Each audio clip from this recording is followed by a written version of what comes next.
اعوذ باللہ من الشیطان اللعین الرجیم بسم اللہ الرحمن الرحیم الحمد للہ وکفا وسلام علی عبادہ الذین اصطفیٰ درود بھیجئے محمد و آل محمد۔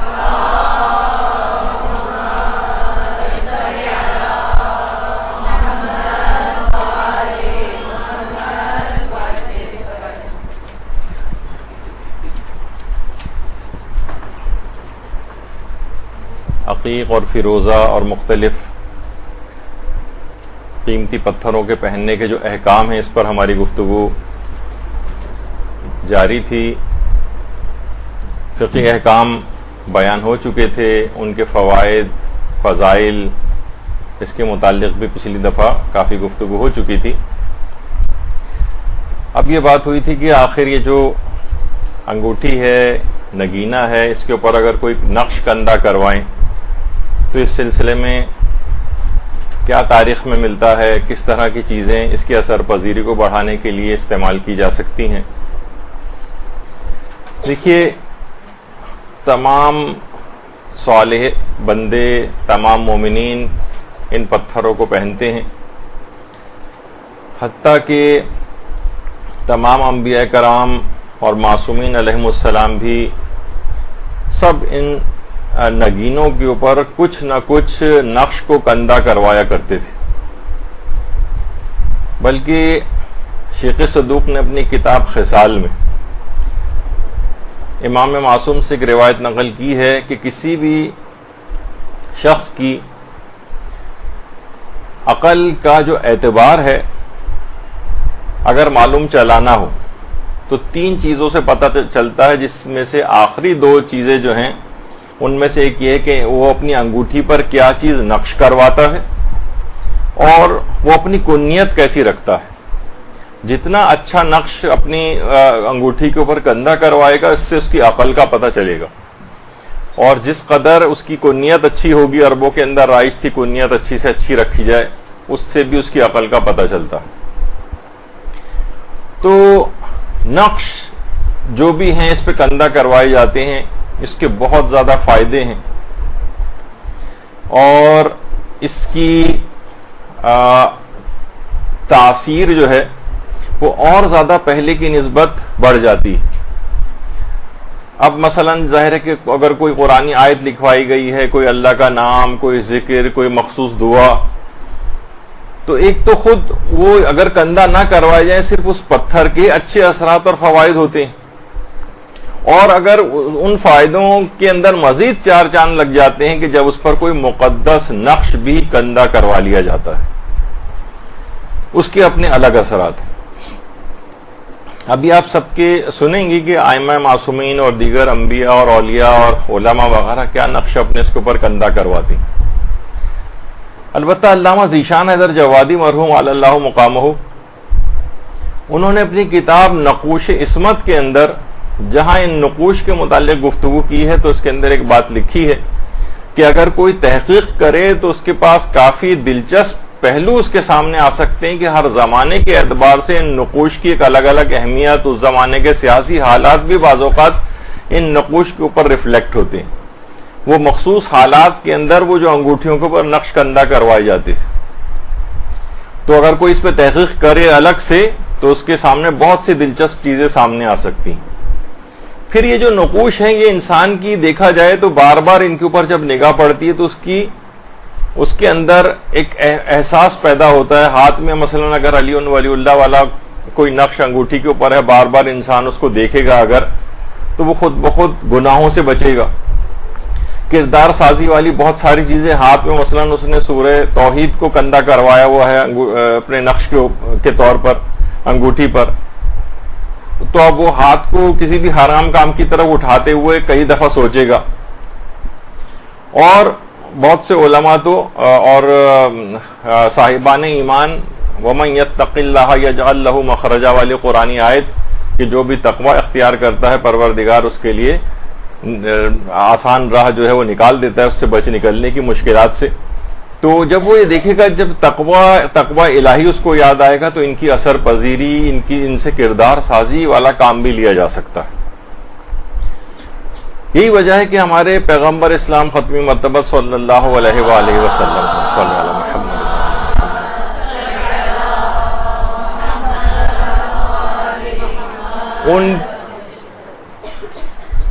ان کے پاس بھی انگوٹھیاں ہوا کرتی تھیں. وسائل الشیعہ کے اندر اس کی جو 5ویں جلد ہے اس میں باقاعدہ یہ روایت ہے کہ رسول اللہ کے پاس متعدد انگوٹھیاں ہوا کرتی تھیں. اور ہمارے چھٹے امام یہ جملہ ارشاد فرماتے ہیں کہ پیغمبر اسلام کے پاس 2 انگوٹھیاں تھیں. ایک پہ لکھا ہوا تھا صدق اللہ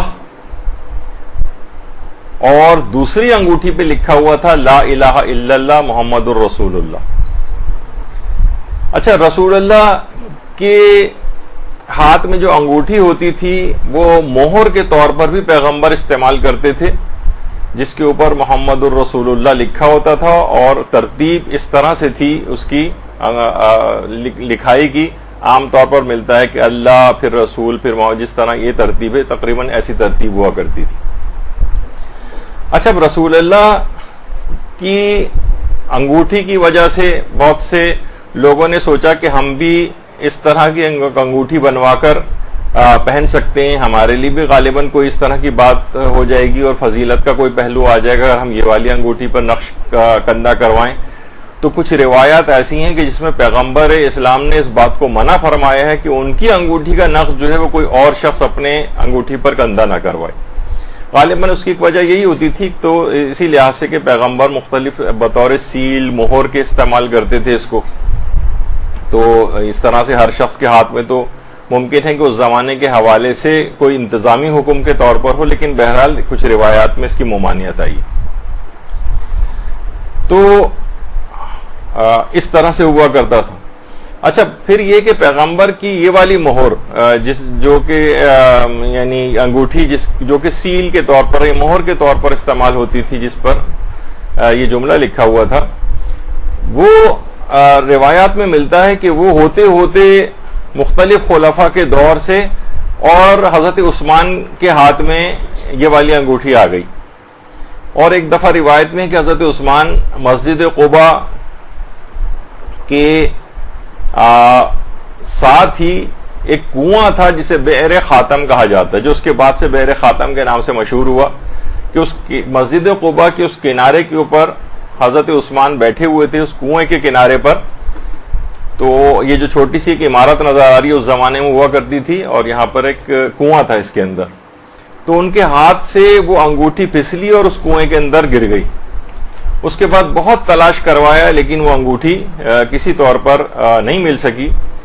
تو اس زمانے میں ہی پھر لوگوں نے اس عمارت کے اندر وہ کنواں تھا قباء کے برابر میں،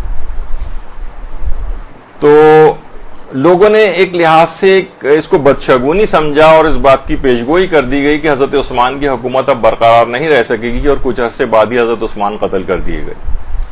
باقاعدہ وہ جو ہے بئر خاتم کے نام سے وہ جگہ آج بھی مسجد قباء کی طرف جو ہے وہ دیکھی جا سکتی ہے، بلکہ اب تو اس کی کچھ اور نئی شکل بھی جو ہے وہ بن گئی. تو پیغمبر اسلام کی وہ انگوٹھی اس طرح سے بہت تلاش کی گئی لیکن وہ نہیں مل سکی. اچھا، جو دیگر انبیاء تھے پیغمبر سے پہلے بھی، حضرت آدم علیہ السلام جو تھے، کہا جاتا ہے کہ ان کی انگوٹھی کا نقش بھی لا الہ الا اللہ اور محمد الرسول اللہ تھا، حضرت آدم کی انگوٹھی کا نقش. اور اس کے بعد خیر پھر جو دیگر انبیاء ہیں، کہا جاتا ہے کہ حضرت سلیمان کی انگوٹھی کے اوپر کوئی اسم اعظم نقش تھا. اب وہ اسم اعظم کیا تھا اس کے متعلق الگ الگ لوگوں نے الگ باتیں کہی ہیں، لیکن بہرحال ان کی انگوٹھی پر بھی ایک نقش تھا جس پر اسم اعظم کندہ تھا، اور حضرت سلیمان اس انگوٹھی سے بہت سے اس طرح کے کام لیا کرتے تھے. اور اسی طرح سے حضرت عیسیٰ کی انگوٹھی کا بھی ایک نقش روایات کے اندر آیا، جو ہمارے 8ویں امام رضا علیہ السلام نے بیان کیا ہے.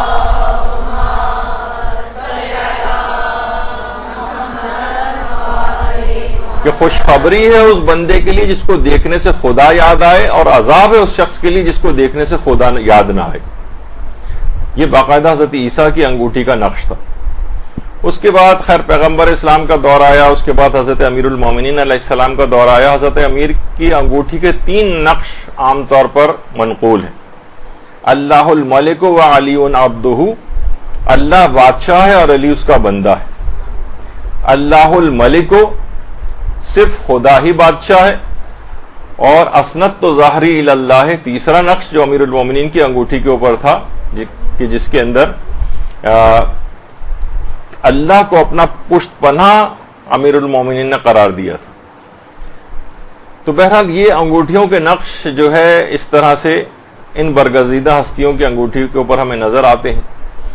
اور پھر وہ انگوٹھی جو کہ حضرت فاطمہ الزہرا سلام اللہ علیہا کے پاس تھی. اللہ صلی علی محمد و علی محمد.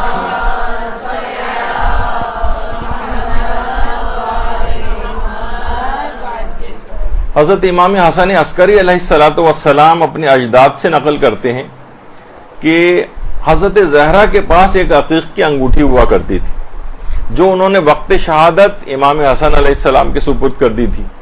اور پھر جب حضرت امام حسن علیہ السلام کی شہادت کا وقت آیا تو انہوں نے وہ انگوٹھی امام حسین علیہ السلام کے سپرد کر دی. تو امام حسین فرماتے ہیں کہ میرا دل چاہتا تھا کہ والدہ گرامی کی وہ جو انگوٹھی ہے میں اس کے اوپر کوئی نقش کندہ کرواؤں.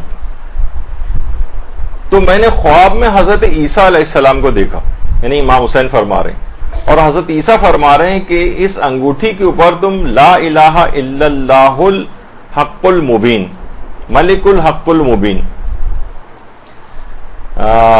یہ کندہ کرواؤ. تو اس کے بعد سے خیر روایات کے اندر بھی یہ چیز آئی ہے، تو بہت سے صاحبان ایمان اس نقش کو بھی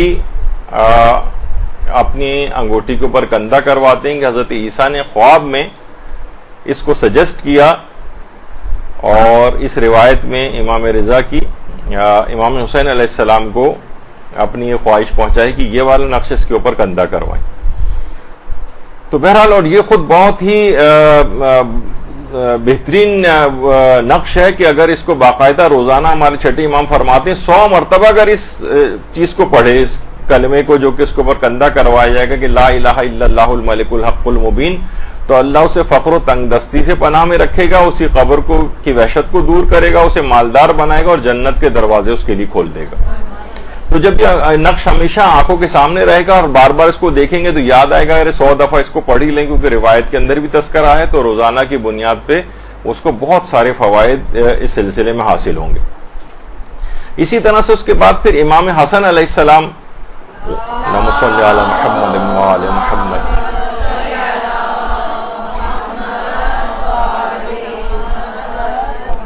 ان کی انگوٹھی کے اوپر العزت للہ، عزت اللہ ہی کے لیے.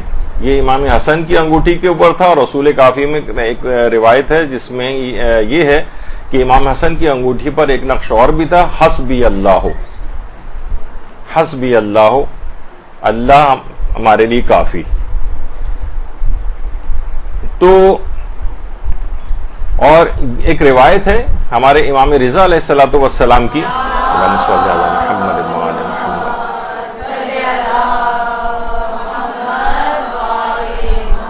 کہ امام حسین علیہ السلام کی انگوٹھی پر بھی حسبی اللہ نقش تھا. شاید یہ وہی انگوٹھی ہو جو کہ امام حسن سے امام حسین کے پاس آئی ہو، کیونکہ ان کی انگوٹھی کا نقش بھی روایت میں یہی ملتا ہے. اور دوسری انگوٹھی ان اللہ بالغ امرہ، اس کے اوپر یہ کہ بے شک اللہ اپنے حکم کو پہنچانے والا ہے، یہ ان کی انگوٹھی کے اوپر نقش تھا. تو یہ دونوں انگوٹھیاں پہنچی تھی اس کے بعد ہمارے 5ویں امام اور ہمارے چوتھے امام اور 5ویں امام دونوں کے پاس.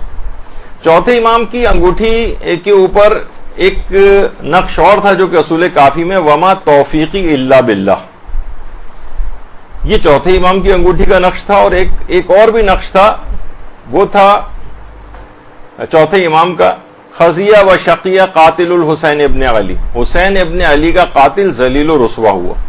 یہ باقاعدہ چوتھے امام کی انگوٹھی کے اوپر ایک نقش تھا. اچھا، اسی طرح سے پھر خیر کیونکہ یہ والا نقش بھی صاحبان ایمان اپنی انگوٹھیوں کے اوپر بھی کندہ کرواتے. ہمارے یہاں خیر اتنا زیادہ اس کا رواج نہیں ہے، لیکن ایران عراق وغیرہ کے اندر باقاعدہ اس کو لکھنے والے افراد بھی ہیں اور یہ لکھے لکھائے بھی ملتے ہیں. اچھا، اسی طرح سے ہمارے اب آ جائیے پانچویں امام، امام محمد باقر علیہ الصلوۃ والسلام.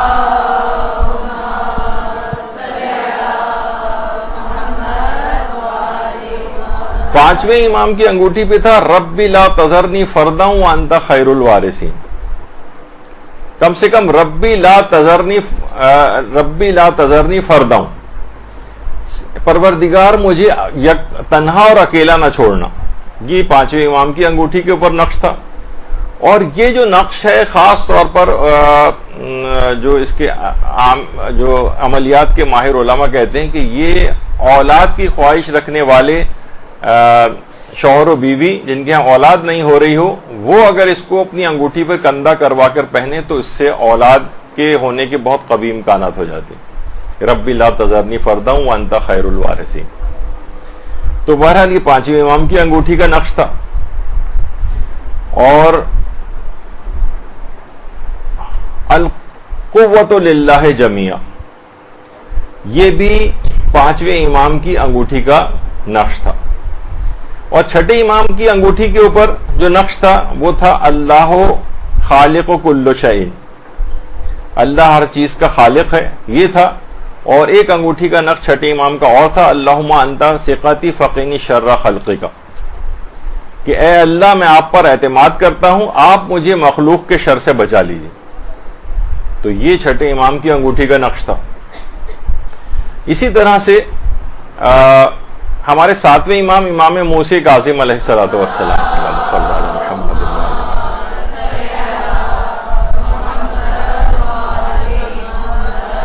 ان کی انگوٹھی کا نقش تھا الملک للہ وحدہ.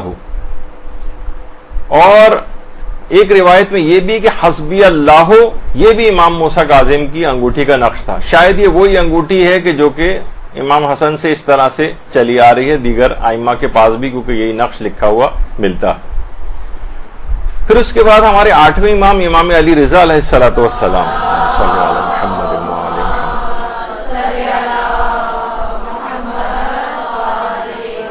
ان کی انگوٹھی کے اوپر ملتا ہے ما شاء اللہ لا حول ولا قوت الا باللہ. اس میں تو لا قوت الا باللہ لکھا ہے لیکن لا حول ولا قوت الا باللہ. یہ آٹھویں امام کی انگوٹھی کا نقش تھا. اور صاحبان ایمان اس کو بھی لکھواتے ہیں، ایران عراق کے اندر یہ باقاعدہ ملتے ہیں. اور یہ لوگوں کو پتہ بھی نہیں ہوتا کہ بعض اوقات یہ نقوش کون کون سے معصومین کے لکھے ہوئے کندھا کروائے ہوئے تھے. اسی طریقے سے ہمارے امام محمد تقی علیہ الصلوۃ والسلام،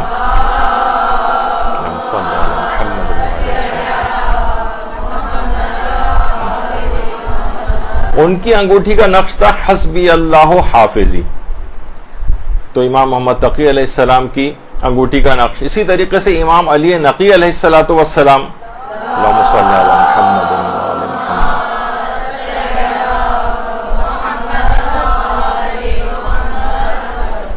ان کی انگوٹھی کا نقش تھا اللہ ربی وہو عصمتی من خلقہ، اللہ میرا رب ہے اور وہی مجھے مخلوقات کی شر سے بچانے والا ہے.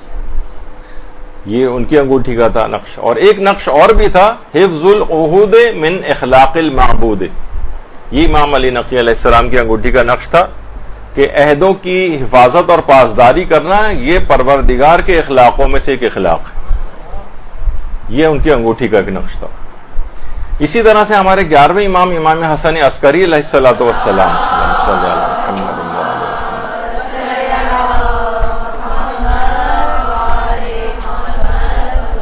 ان کی انگوٹھی پہ لکھا ہوا تھا سبحان من لہ مقالید السماوات والارض، سبحان ہے، پاک ہے وہ ذات کہ زمین و آسمان کی چابیاں اس کے قبضے میں. یہ ہمارے 11ویں امام کی انگوٹھی کا نقش تھا. اور اسی طریقے سے ہمارے امام زمانہ علیہ الصلوۃ والسلام،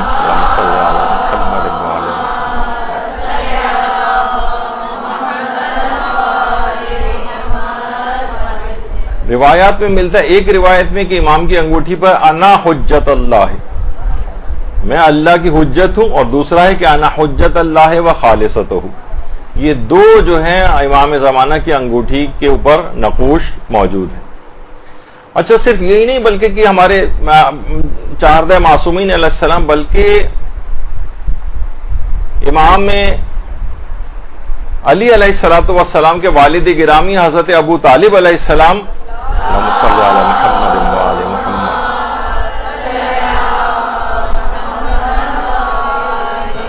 ان کی انگوٹھی پہ بھی یہ عبارت تحریر تھی کہ رضیت باللہ ربن و بابن اخی محمد نبین و بابن علی لہ وصین، میں راضی ہوا اللہ کے رب ہونے پر، اپنے بھائی کے بیٹے محمد کے نبی ہونے پر، اور اپنے بیٹے علی کے وصی ہونے پر۔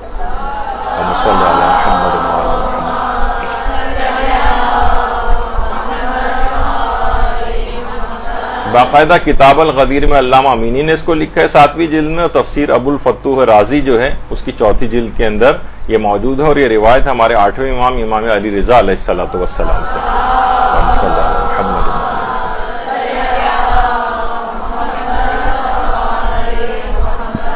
تو آپ نے دیکھا کہ یہ یعنی تقریباً ابھی اتنی تفصیل میں کہ حضرت نوح پہ کیا لکھا ہوا تھا اور حضرت ابراہیم کے اس پہ کیا لکھا، اگر سب کے نکالے جائیں تو پوری کئی شاید چاہیے ہوں کلاسز، اگر سب کی تلاش کی جائے اور نکالی جائیں، لیکن کیونکہ آج اتنا وقت نہیں اور بھی طرف جانا ہے تو بہرحال یہ بہت اہم چیز ہے۔ حتیٰ کہ علماء کرام کچھ خصوصی قسم کے نقش اپنی اس انگوٹھی کے اوپر کندہ کرواتے ہیں، جس میں سے آیت اللہ علی آقا قاضی جو کتنے بڑے بڑے مجتہدین کے استاد رہے ہیں، ان کی انگوٹھی کے اوپر 3 طرح کے نقش یا 3 انگوٹھیاں ان کے پاس ایسی تھیں کہ جس کے اوپر اس طرح کے نقش تھے۔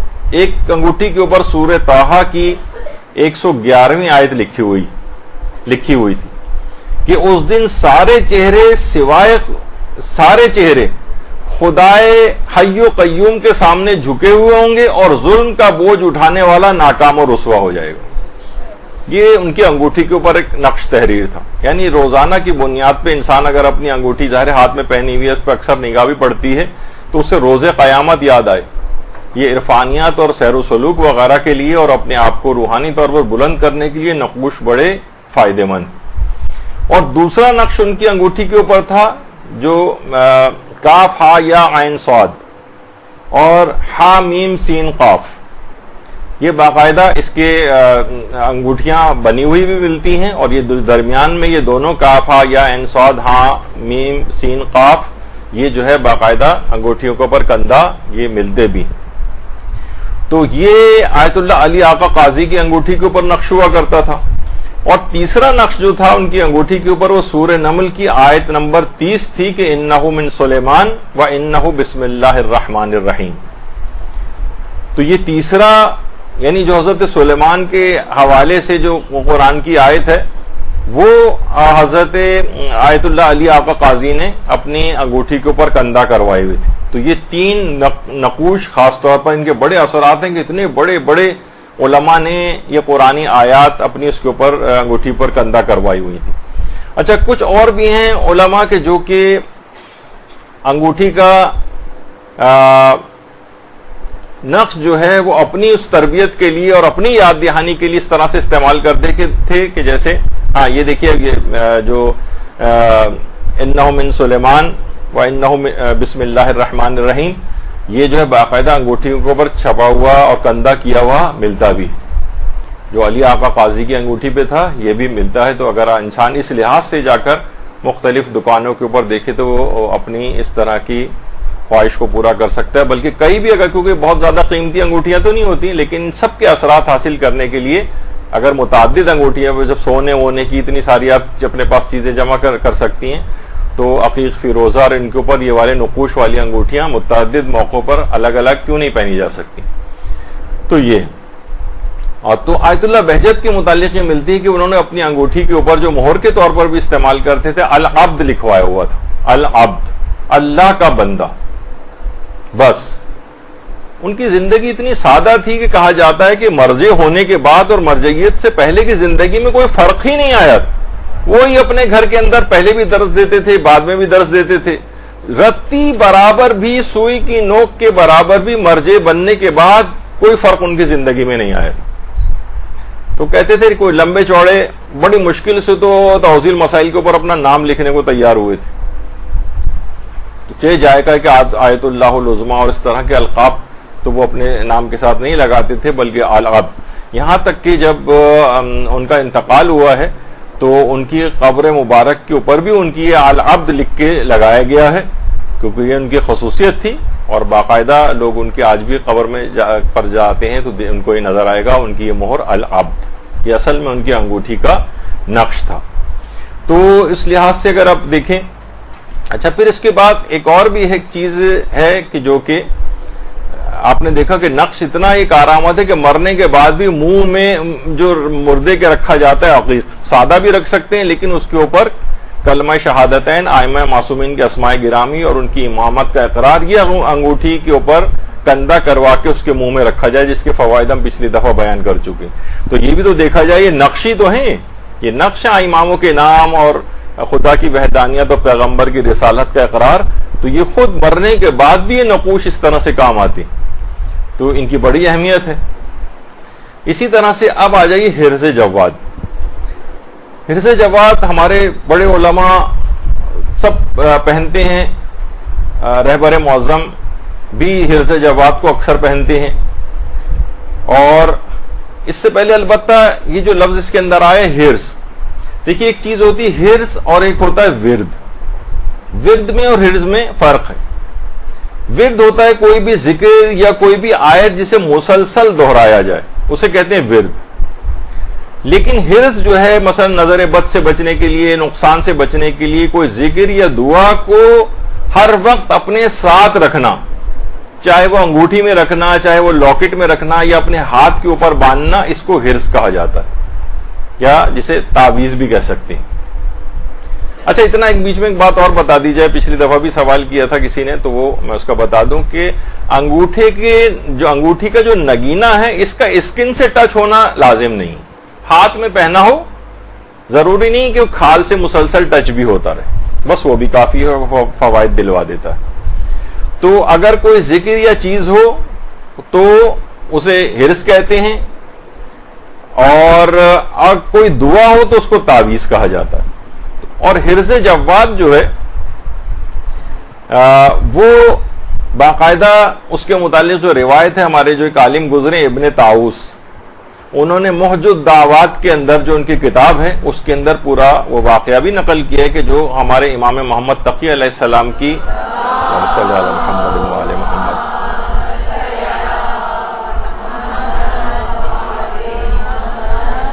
ان کی زوجہ جو کہ مامون کی بیٹی تھی اور امام کی دشمنی پر کمر بستہ تھی، اس نے مامون کے کان بھرے امام کے خلاف جا کر، اور مامون شراب کے نشے میں اس وقت مدہوش تھا، اس نے تلوار نکالی، امام کے کمرے میں آیا اور امام کے اوپر کئی وار کیے اور اپنے تئیں امام کو شہید کر دیا. اچھا، بہرحال پھر وہ اپنے کمرے میں واپس آ گیا. تھوڑی دیر بعد کہ جب نشہ اترا اس کا تو تھوڑا سا پریشان ہوا اور اپنے غلام یاسر کو امام کے پاس بھیجا کہ جاؤ دیکھ کے آؤ ذرا ان کے گھر میں کیا صورتحال ہے. وہ گیا تو دیکھا کہ امام ماشاءاللہ صحیح و سالم. یاسر نے اللہم صلی علی محمد وعلی محمد،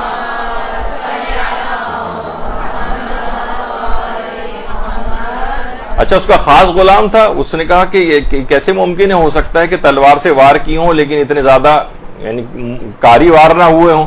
اس نے بہانے سے کہا کہ امام اگر آپ اپنا یہ لباس جو آپ نے پہنا ہوا ہے اگر یہ مجھے تبرک کے طور پر آپ عنایت فرماتے ہیں تو بڑی مہربانی ہوگی. امام ظاہر کریم ابن کریم خاندان والے، انہوں نے جو ہے اپنا اوپری لباس اتارا اور اس کو دیا. تو یاسر دیکھ کر حیران ہو گیا کہ کسی بھی زخم کا کوئی ایک نشان بھی امام کے جسم کے اوپر نہیں تھا. اچھا، اب یہ غلام یاسر جیسے جا کر مامون کو ساری صورتحال بتائی، اور کچھ دن کے بعد جب مامون سے خود امام کی ملاقات ہوئی تو امام علیہ السلام نے مامون کو بھی یہ بات بتائی کہ میرے پاس ایک حرز تھا کہ جس نے میری حفاظت کی تھی، اور یہی جو ہے حرز یہ اللہ کے نام ہے اس کے اندر.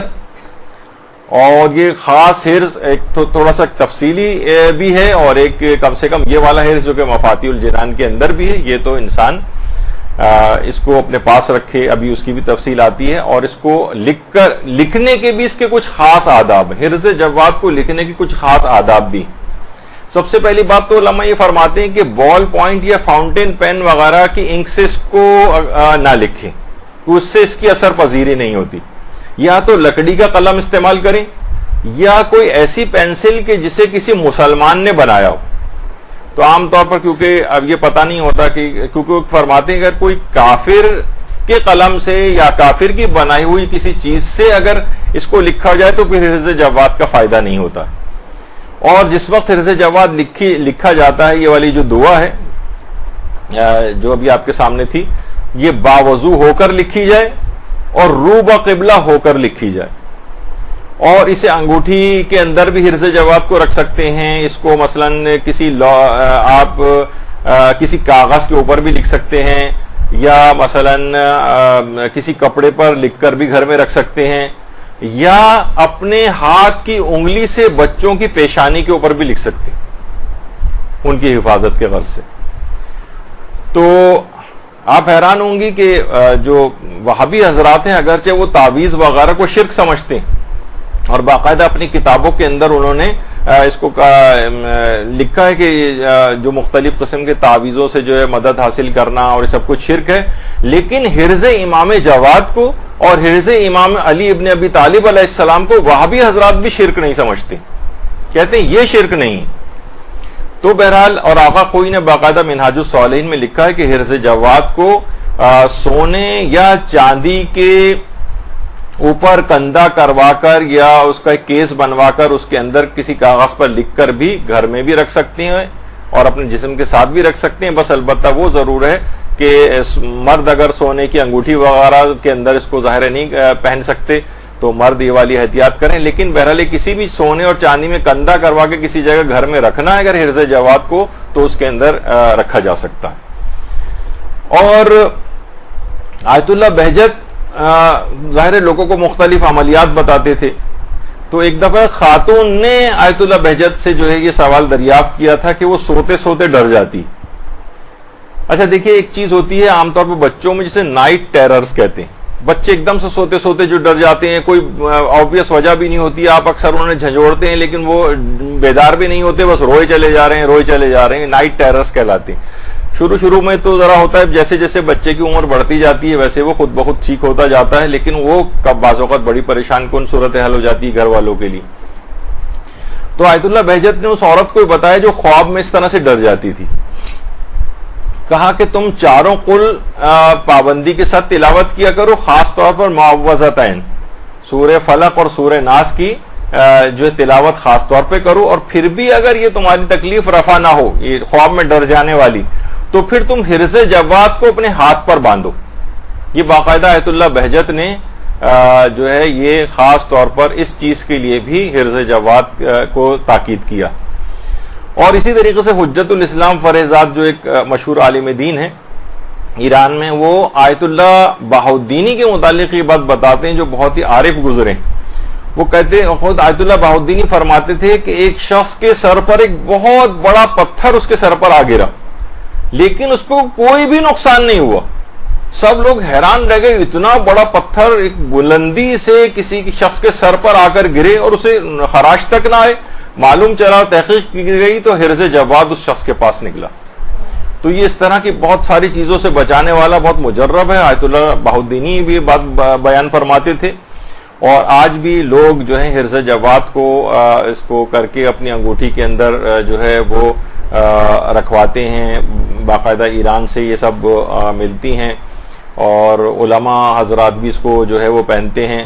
ایران وغیرہ کے اندر تو یہ بہت کامن ہے, یہاں تو اتنا نہیں ملتی, لیکن اس کے اندر یہی ہوتا ہے کہ بعض اوقات حرز جواد لکھ کے اسے فولڈ کر کے کسی بھی اس کیس وغیرہ کے اندر کر کے اپنے گلے میں بھی لٹکا سکتے ہیں اور گھر میں بھی کسی جگہ پر رکھ سکتے ہیں. تو اس کے اندر یہ سب چیزیں ہوتی ہیں. بعض اوقات انگوٹھی کے جو نگینہ ہے اس کے اندر بھی اس طرح کی چیزیں اور دعائیں وغیرہ عام طور پر رکھی جاتی ہیں. تو بہرحال آپ نے دیکھا کہ یہ رہبر معظم بھی اس کو جو ہے وہ پہنتے ہیں کیونکہ ان سب چیزوں کی بڑی تاکید ہے. اچھا, ایک بات اس میں اور بیان کر دی جائے, ہمارے یہاں عام طور پہ ہوتا ہے کوئی شخص بیمار وغیرہ ہوتا ہے تو اس کے ہاتھ سے یہ سب چیزیں اسپتال والے بھی اتروا لیتے ہیں, اور گھر میں بھی کوئی ہوتا ہے اس کو اتروا لی جاتی ہیں. لیکن علماء حضرات جو ان چیزوں کی اہمیت سے واقف ہیں کہ بیماری کی حالت میں بھی یہ سب چیزیں بہت فائدہ پہنچاتی ہیں. آیت اللہ ہاشمی شاہرودی یہ جب بیمار ہوئے تھے تو اس وقت بھی ان کے ہاتھ میں اس طرح سے عقیق کی انگوٹھی رہا کرتی تھی. تو اور یہ سب چیزیں جو ہیں ان کے جو اثرات اور اس کے اعتبار سے رہبر معظم بھی مختلف قسم کی اہم ترین جو میٹنگز ہوتی ہیں اس کے اعتبار سے بھی نگینوں کا کچھ انتخاب کرتے ہیں, جو کچھ وہاں کے افراد ہیں ان کے وہ بتاتے ہیں.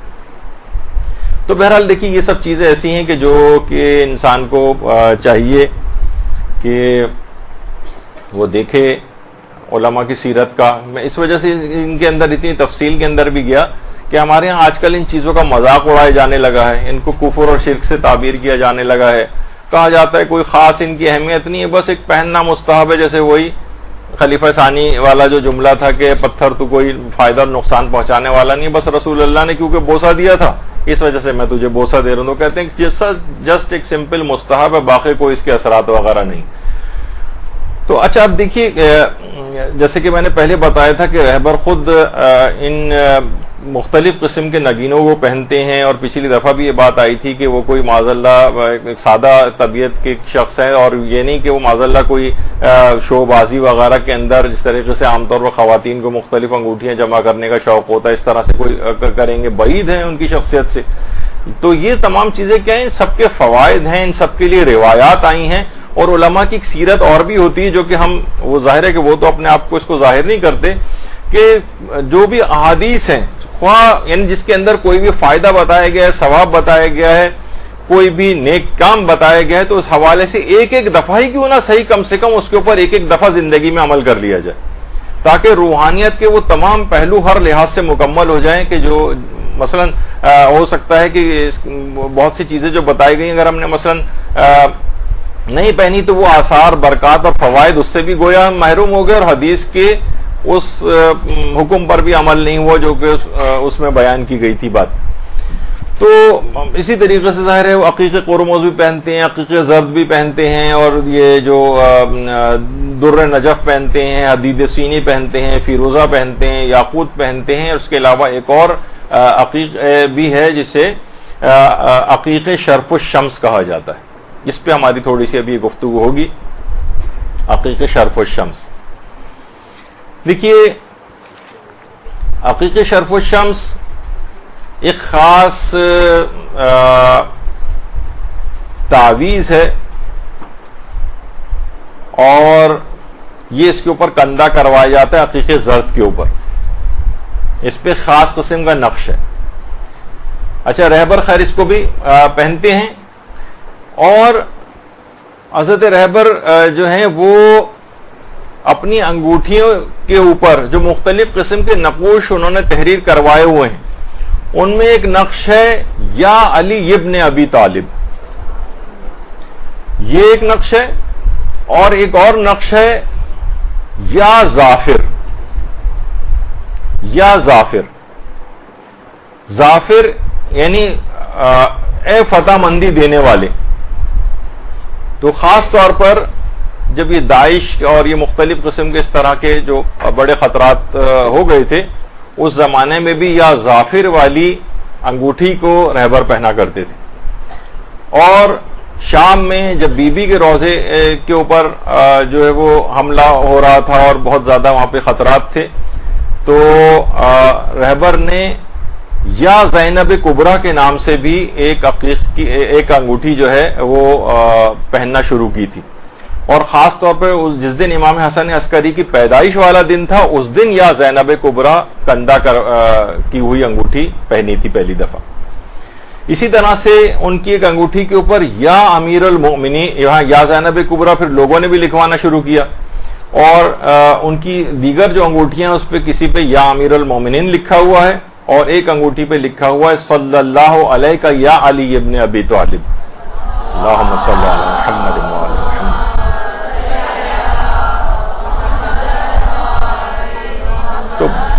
تو بہت سی انگوٹھیاں اس طرح سے پہنتے ہیں, اور جو لکھی ہوئی انگوٹھیاں بھی پہنتے ہیں, سادہ انگوٹھیاں بھی پہنتے ہیں. تو اور کچھ نقش اور حرص ان انگوٹھی کے اوپر ہوتے ہیں. تو یہ سب چیزیں اہمیت کی حامل. اور ایک بہت ہی خاص الخاص ایک انگوٹھی حسن نصر اللہ, انہوں نے, اس مجاہد نے رہبر معظم کو باقاعدہ گفٹ کی ہے, اور اس پر جو نقش ہے, اور یہ انگوٹھی وہ انگوٹھی ہے کہ جو ہمارے امام زمانہ علیہ السلام کے نائب خاص, اللہم صلی علی محمد,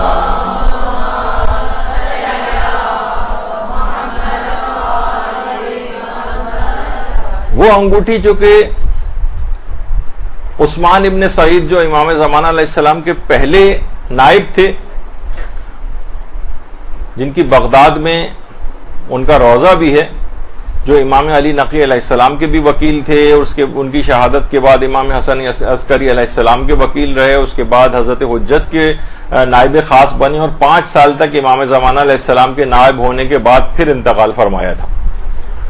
ان کی انگوٹھی کے اوپر جو نقش کندہ تھا وہ تھا عدتی یوم الوعید عثمان ابن سعید، اے قیامت کے دن میری پناہ گاہ، انہوں نے اپنی انگوٹھی کے اوپر لکھوایا ہوا تھا۔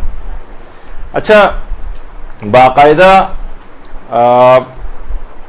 جب یہ گفٹ انہوں نے بھجوایا حسن نصر اللہ نے، تو اس کے ساتھ اپنے ہاتھ سے لکھا ہوا ایک خط، اور وہ خط بھی بھیجا، اور اس خط میں انہوں نے یہ بات لکھی کہ مجھے یہ انگوٹھی ایک بہت ہی ماہر شخص نے مجھے تحفے میں دی ہے، اور یہ انگوٹھی 200 سے 250 ہجری کے درمیان کی ہے، اور یہ بہت خاص نوادرات میں سے ہے، اور یہ امام زمانہ کے سب سے پہلے نائب عثمان ابن سعید العمری کی ہے، اور اس پر جو فقرہ کندہ ہے عدتی لیوم الوعید عثمان ابن سعید، یعنی امام زمانہ کے سفیر، انہوں نے یہ لکھا خط کے اندر کہ امام زمانہ کے سفیر کی یہ انگوٹھی میں آج کے دور کے امام زمانہ کی نائب کی خدمت میں ہدیہ کرتا ہوں۔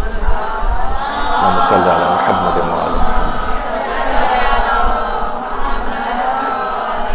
البتہ اتنا بتا دیا جائے کہ ایسا نہ ہو کہ، کیونکہ آج کل لوگ بہت سی باتیں، کہ بہرحال نیابت خاصہ جو ہے اس کا دور ختم ہو چکا ہے، اب صرف ایک نیابت عامہ کا دور ہے، اور غیبت میں جو بھی یہ دعویٰ کرے کہ وہ امام زمانہ کو کوئی خاص نائب ہے یا سفیر ہے تو اس کو جھٹلانے کا حکم ہے، کیونکہ یہاں لوگ بات کا بتنگڑ بناتے ہیں اور بات کو کسی دوسری طرف لے جاتے ہیں، اس وجہ سے یہ نائب عام ہونے کے حوالے سے انہوں نے یہ بات کہی کہ میں جو آج کل امام زمانہ کی ظاہر کے مجتہدین جو ہے وہ ان کے پاس نیابت عامہ ہے، اور رہبر ولی فقیہ کے طور پر بھی ہیں، تو میرے اعتبار سے زیادہ میں بہتر سمجھتا ہوں کہ یہ انگوٹھی آپ کے پاس ہو۔ تو بہرحال اب ایک نقش ہے کہ جو کہ حضرت رہبر اس کو پہنتے ہیں، اور یہ زرد عقیق کے اوپر یہ نقش کندہ ہے جسے شرف الشمس کہا جاتا ہے۔ عقیق شرف الشمس کے نام سے بھی مشہور ہے، اور البتہ یہ کوئی پتھر یا نگینہ نہیں ہے۔ لوگ عام طور پر کہتے ہیں کہ بھائی ہمیں عقیق شرف الشمس دو، تو وہ سمجھتے ہیں کہ شاید زرد رنگ کا بس ایک عقیق ہوگا، نہیں، عقیق کا نام شرف الشمس نہیں ہے، بلکہ شرف الشمس ایک کچھ تعویذ ہیں، کچھ خاص حروف اس طرح کے لکھے ہوئے ہیں جو کہ حضرت امیر المومنین علیہ الصلوۃ والسلام سے منسوب ہیں۔ صلی اللہ علیہ محمد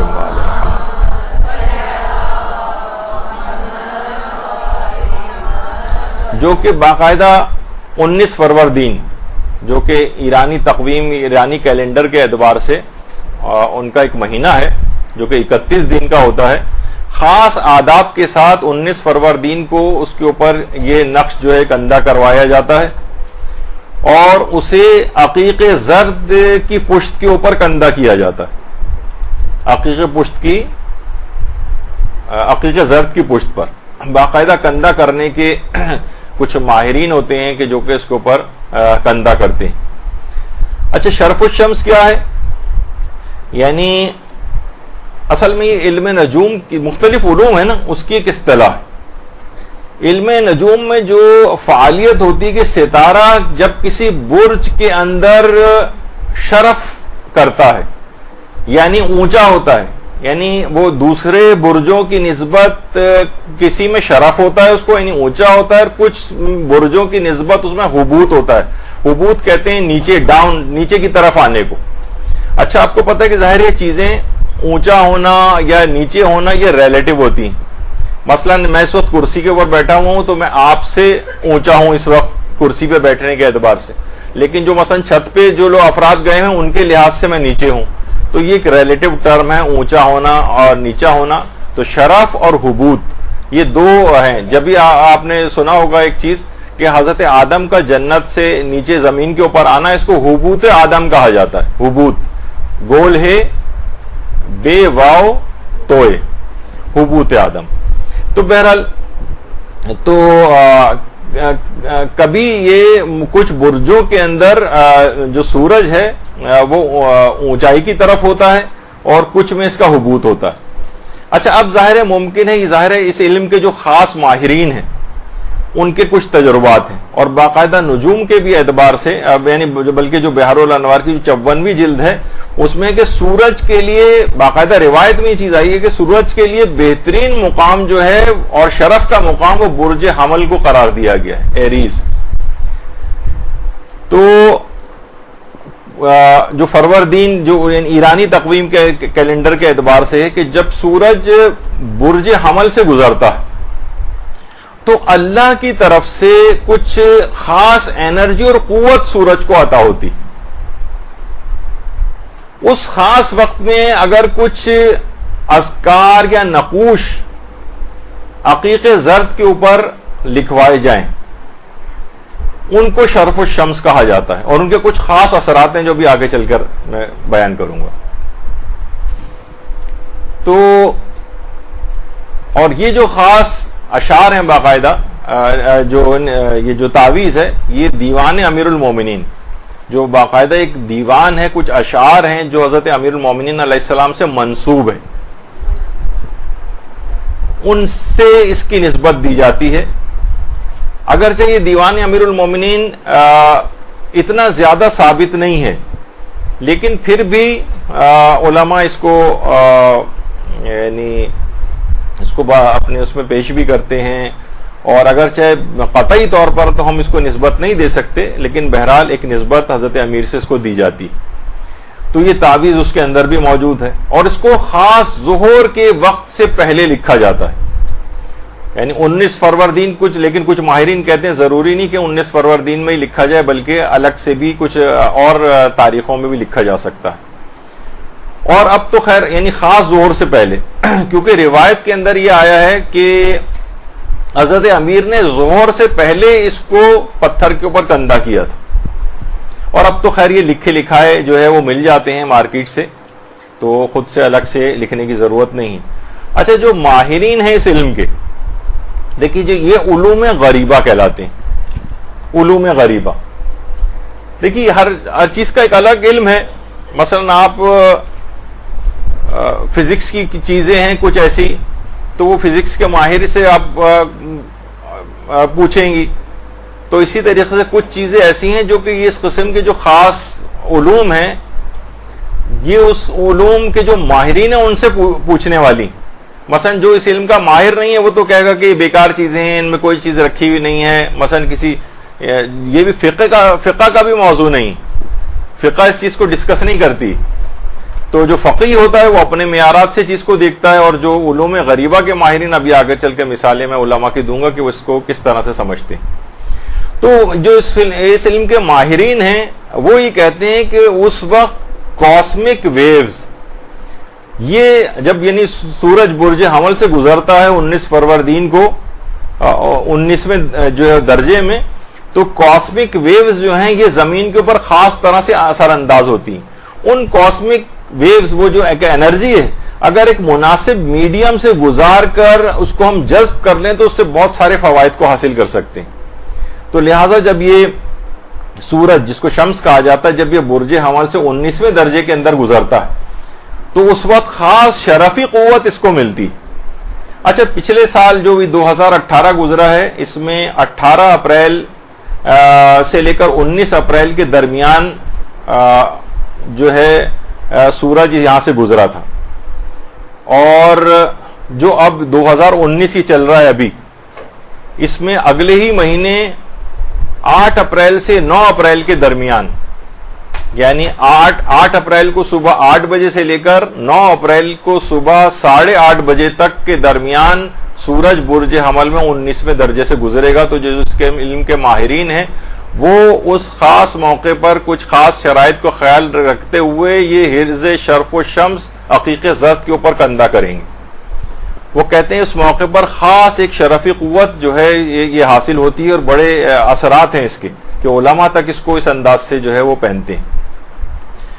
تو اچھا اب اس کی اگر تھوڑی سی ہم اس کے اوپر اگر دیکھ لیں کہ یہ بات جو آئی کہاں سے، تو علامہ کفمی جن کی لبنان میں ان کی قبر مبارک ہے، جو ہمارے عملیات کی اور دعاؤں کے بڑے اوتھینٹک عالم سمجھے جاتے ہیں، علامہ ابراہیم کفمی، انہوں نے کتاب لکھی ہے مصباح الکفمی کے نام سے مشہور ہے. اس کے حاشیے میں لکھا ہے کہ میں نے اس حرص کو، یہ شرف الشمس کو علماء شیعہ کی کتابوں میں لکھا ہوا دیکھا ہے، اور اس حرص کو باقاعدہ حضرت امیر سے نسبت دی گئی کہ جب حضرت امیر علیہ السلام جب جہاد کے لیے جا رہے تھے تو ایک جگہ رستے میں آرام کرنے کے لیے لیٹے تو ایک پتھر کے اوپر اس حرص کو کندہ کیا اور کہا کہ یہ میری فتح مندی کا رمز ہے، یعنی یہ اشارہ، یہ جو حرص میں نے لکھا ہوا ہے اب اس جنگ کے اندر مجھے فتح یابی نصیب ہوگی. تو علامہ کفمی نے اس کو لکھا ہے، البتہ اس کی کوئی سند نقل نہیں کی.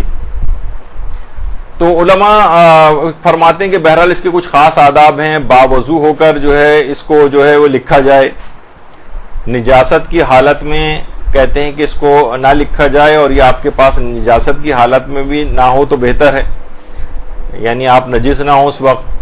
اور اس کے اوپر جب یہ پہنا جاتا ہے تو اس وقت یا جب کندہ کیا جاتا ہے اس وقت دعائے شرف الشمس جو ہے یہ لکھی جاتی ہے، پڑھی جاتی ہے. اس وقت یہ دعا پڑھی جاتی، تو اس وقت یہ دعا پڑھی جائے. اور بہت سی جگہوں کے اوپر تو ایران میں باقاعدہ اس خاص تاریخ میں جبکہ سورج وہاں سے گزرتا ہے اس دعا کو الگ سے پڑھا بھی جاتا ہے، لوگ بیٹھ کر پڑھتے بھی. لیکن ہمارے ہاں اس طرح کی کسی بھی چیز کا، روحانیت کو بڑھانے والی کسی چیز کا کیونکہ رواج نہیں ہے، بلکہ مذاق اڑایا جاتا ہے ان چیزوں کو، اس وجہ سے ان چیزوں سے ہم محروم ہیں. دعا باقاعدہ پڑھی جاتی. اچھا، آیت اللہ حسن زادہ عاملی، آیت اللہ حسن زادہ عاملی بعض دعاؤں کے ساتھ اوپر یہ حرز شرف الشمس جو ہے اس کو خود تحریر فرماتی، ان کی اپنی تحریر ہے، اپنی ہینڈ رائٹنگ میں نیچے دستخط بھی ہیں ان کے.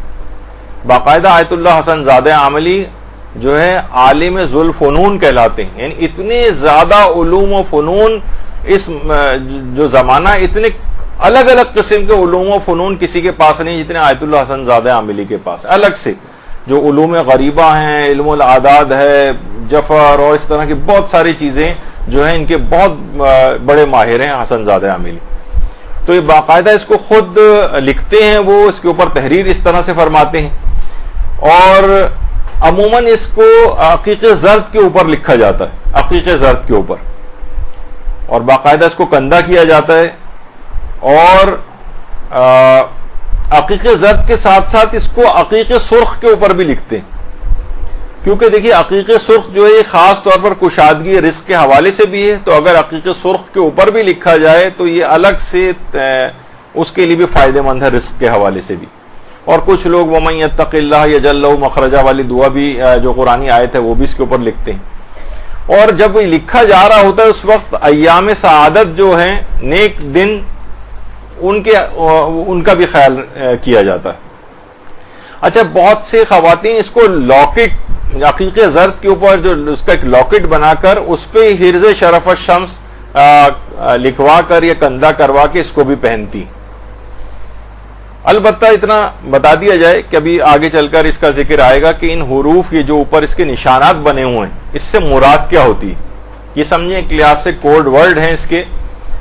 اس میں جو ہے مثلا ایک ابھی آگے چل کر آئے گا لفظ الف ہے، وہ اللہ کو کی نشاندہی کرتا ہے. یہ جو لکیریں جس میں الف نما جو لکیریں. اچھا، اب اس کا ایک فقہی مسئلہ بھی ہے، تھوڑا سا بتا دوں. ویسے تو جیسے ہم لکھتے ہیں بسم اللہ تو بسم کر کے لوگ الف کر کے بھی چھوڑ دیتے ہیں، یعنی انڈرسٹوڈ ہوتا ہے کہ یہ اللہ ہم نے نہیں لکھا ہے تاکہ اس کو ہاتھ وغیرہ لگانے میں مشکل نہ ہو. اور ظاہر ہے کہ الف لکھا ہو خالی اور اللہ پورا نہ لکھا ہو تو آیت اللہ سیستانی اور آیت اللہ خامنئی کے نزدیک بغیر وضو اس کو ہاتھ لگانے کی اجازت ہے، کیونکہ نام پورا نہیں لکھا ہوا ہے اللہ کا. لیکن امام خمینی یہ فرماتے تھے کہ پورا نام یا اس نام کا کوئی ایک جز بھی اگر لکھا ہوا ہے اور ہمیں پتہ ہے کہ یہ جز اسی کا ہی ہے، وہ جز اسی کا ہی ہے، تو فرماتے تھے کہ احتیاط واجب کی بنا پر اسے بھی بغیر وضو ہاتھ نہیں لگا سکتے.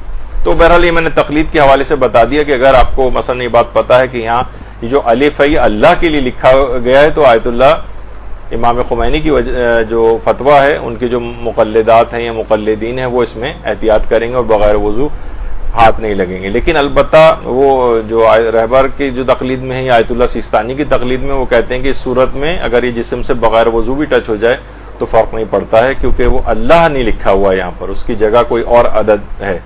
اب یہ اس کے کیونکہ الگ احکام ہے. مثلا آپ دیکھتی ہیں جیسے ایرانی جو جھنڈا بنا ہوا ہے یا جو ان کا مونوگرام ہے، اس میں اللہ گولائی کے اندر ایک خاص طریقے سے لکھا ہوا ہے، یعنی جسے کہا جاتا ہے یہ حکومت اسلامی کا مونوگرام ہے.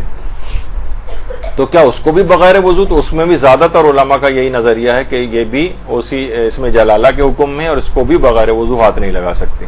اب وہ خیر ہم الگ طرف نکل جائیں گے، لیکن بہرحال یہ کس طرح سے اگر یہ لکھا ہوا ہے تو لاکٹ بنا کر، اگر بہرحال یہ سب ہے اور اس میں مزید بھی احتیاط کرنا چاہیں کہ حالت نجاست میں کم سے کم یہ مقدس نشانات ٹچ نہ ہوں، تو اس کے اوپر وہی والا طریقہ کار کیا جا سکتا ہے کہ اس پر کوئی ٹرانسپیرنٹ نیل پالش وغیرہ پھیر دی جائے کہ براہ راست اس سے ٹچ نہ ہو. اچھا، اس ہر سال اب ہم یہ دماغ میں یہ آئے گا کہ بھائی یہ تو اس کا مطلب یہ ہے کہ ہر سال اس کو ہم لکھوائیں یا لکھیں، کیونکہ یہ تو سالانہ ہوتا ہے. تو علماء یہ کہتے ہیں کہ نہیں، پچھلے سالوں میں بھی اگر یہ تیار شدہ کسی کے پاس ہے تو نیا بنوانے کی ضرورت نہیں. جیسے کہ آیت اللہ حسین مظاہری وہ شرف الشمس کے متعلق فرماتے ہیں کہ شرف الشمس مورد اعتماد است اگر کسی داشتہ باشد تجدید لازم نیست.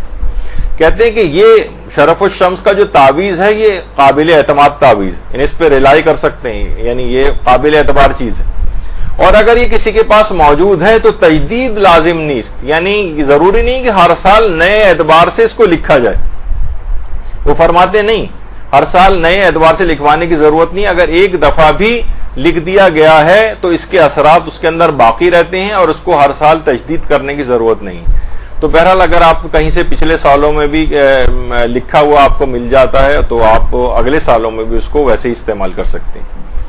اسی طریقے سے آیت اللہ صادق روحانی وہ فرماتے ہیں کہ علوم غریبہ کے جو اہل فن ہیں وہ یہ کہتے ہیں کہ ایک بار بھی شرف الشمس کو مخصوص طریقے سے اگر لکھ لیا جائے تو ہر سال اسے بار بار لکھنا یا تکرار کرنے کی ضرورت نہیں ہوتی اور اس کا اثر باقی رہتا ہے. البتہ اس کے لکھنے کے طرز میں اہل فن میں ذرا اختلافات ہیں، یعنی کچھ لوگ کچھ ستاروں کی شکل میں لکھتے ہیں، کچھ اس کی جو میم اس کے اندر آتا ہے میم کو خاص طریقے سے جو ہے وہ لکھا جاتا ہے. کہیں ستارے کے جو 5 گوشے والا ستارہ بناتے ہیں اور کہیں 6 گوشوں والا، کہیں 7 گوشوں والا، اس طرح سے یہ عام طور پر ہوتا ہے. البتہ اس کی کوئی تکرار کرنے کی ضرورت نہیں، کہیں لکھے لکھائے دکانوں کے اوپر پہلے سے اگر موجود ہیں. اچھا، اس کے اندر ایک گڑبڑ ابھی آگے چل کے میں بتاتا ہوں اس میں. تو بہرحال اگر پہلے سے بھی لکھے ہوئے ہیں تو وہ بھی استعمال کر سکتے ہیں. اچھا، کچھ علماء نے اس پہ احتجاج کیا ہے اور اس کو برا اس کو سمجھا ہے کہ کچھ افراد ہیں جو ان چیزوں کا انکار کرتے ہیں نا، یعنی تھوڑا سا وہابیت سے ذرا متاثر ہیں یا انہوں نے کبھی اس کا مطالعہ صحیح سے نہیں کیا، علماء کی آراء نہیں پڑھی ہوئی ہیں اور فوراً انکار کر دیتے ہیں ان کا. تو اس کو کہا جاتا ہے جناب یہ جو سٹارز وغیرہ اس کے اوپر بنے ہوئے ہیں یہ یہودیوں نے شاید یہ چیز یہ داخل کر دی ہے. علماء نے سخت اس کی مذمت کی کہ اس طرح کی باتیں ان نقوش کے متعلق جو ہے مشہور نہ کی جائیں. تو البتہ یہ ضرور ہے کہ بازاروں کے اندر جو شرف الشمس جو ہے عام طور پر مل رہے ہیں تو بعض اوقات اس سے ملتی جلتی شکلوں کے بھی لوگوں نے خود سے کچھ ڈیزائن کر لی. شرف الشمس خاص قسم کا ایک حرز اور تعویذ ہے، لیکن لوگوں نے اس سے ملتی جلتی شکلوں کے مختلف چیزیں جو ہے بنا لی ہیں جو جن کی آتھینٹسٹی جو ہے وہ اتنی ثابت نہیں ہے، نہ علماء ان کو اتنا ریکمینڈ کرتے. تو بہرحال یہ دماغ میں اس انداز سے رہے. تو علماء بھی اس کو ریکمینڈ کرتے ہیں اور کہتے ہیں کہ اچھا یہ بھی فرماتے ہیں کہ جس وقت یہ پہنا جائے شرف الشمس تو کوشش کریں تو نجاست کی حالت میں اس کو نہ پہنے، بیت الخلاء وغیرہ جاتے وقت اس کو اتار کر جائیں اور ازدواجی امور کے وقت بھی اس کو اپنے سے الگ کر دیں، یعنی کسی بھی قسم کی کوئی بے احترامی وغیرہ اس سلسلے میں نہ ہو. البتہ جو اس کے اوپر کچھ نشانات یہ پڑے ہوئے ہیں، نشانات جو شیخ بہائی ہیں وہ فرماتے تھے کہ شیخ بہائی ان علوم کے بہت بڑے ماہر تھے. امام رضا علیہ الصلوۃ والسلام کے صحن مطہر میں اللہم صلی علی محمد و آل محمد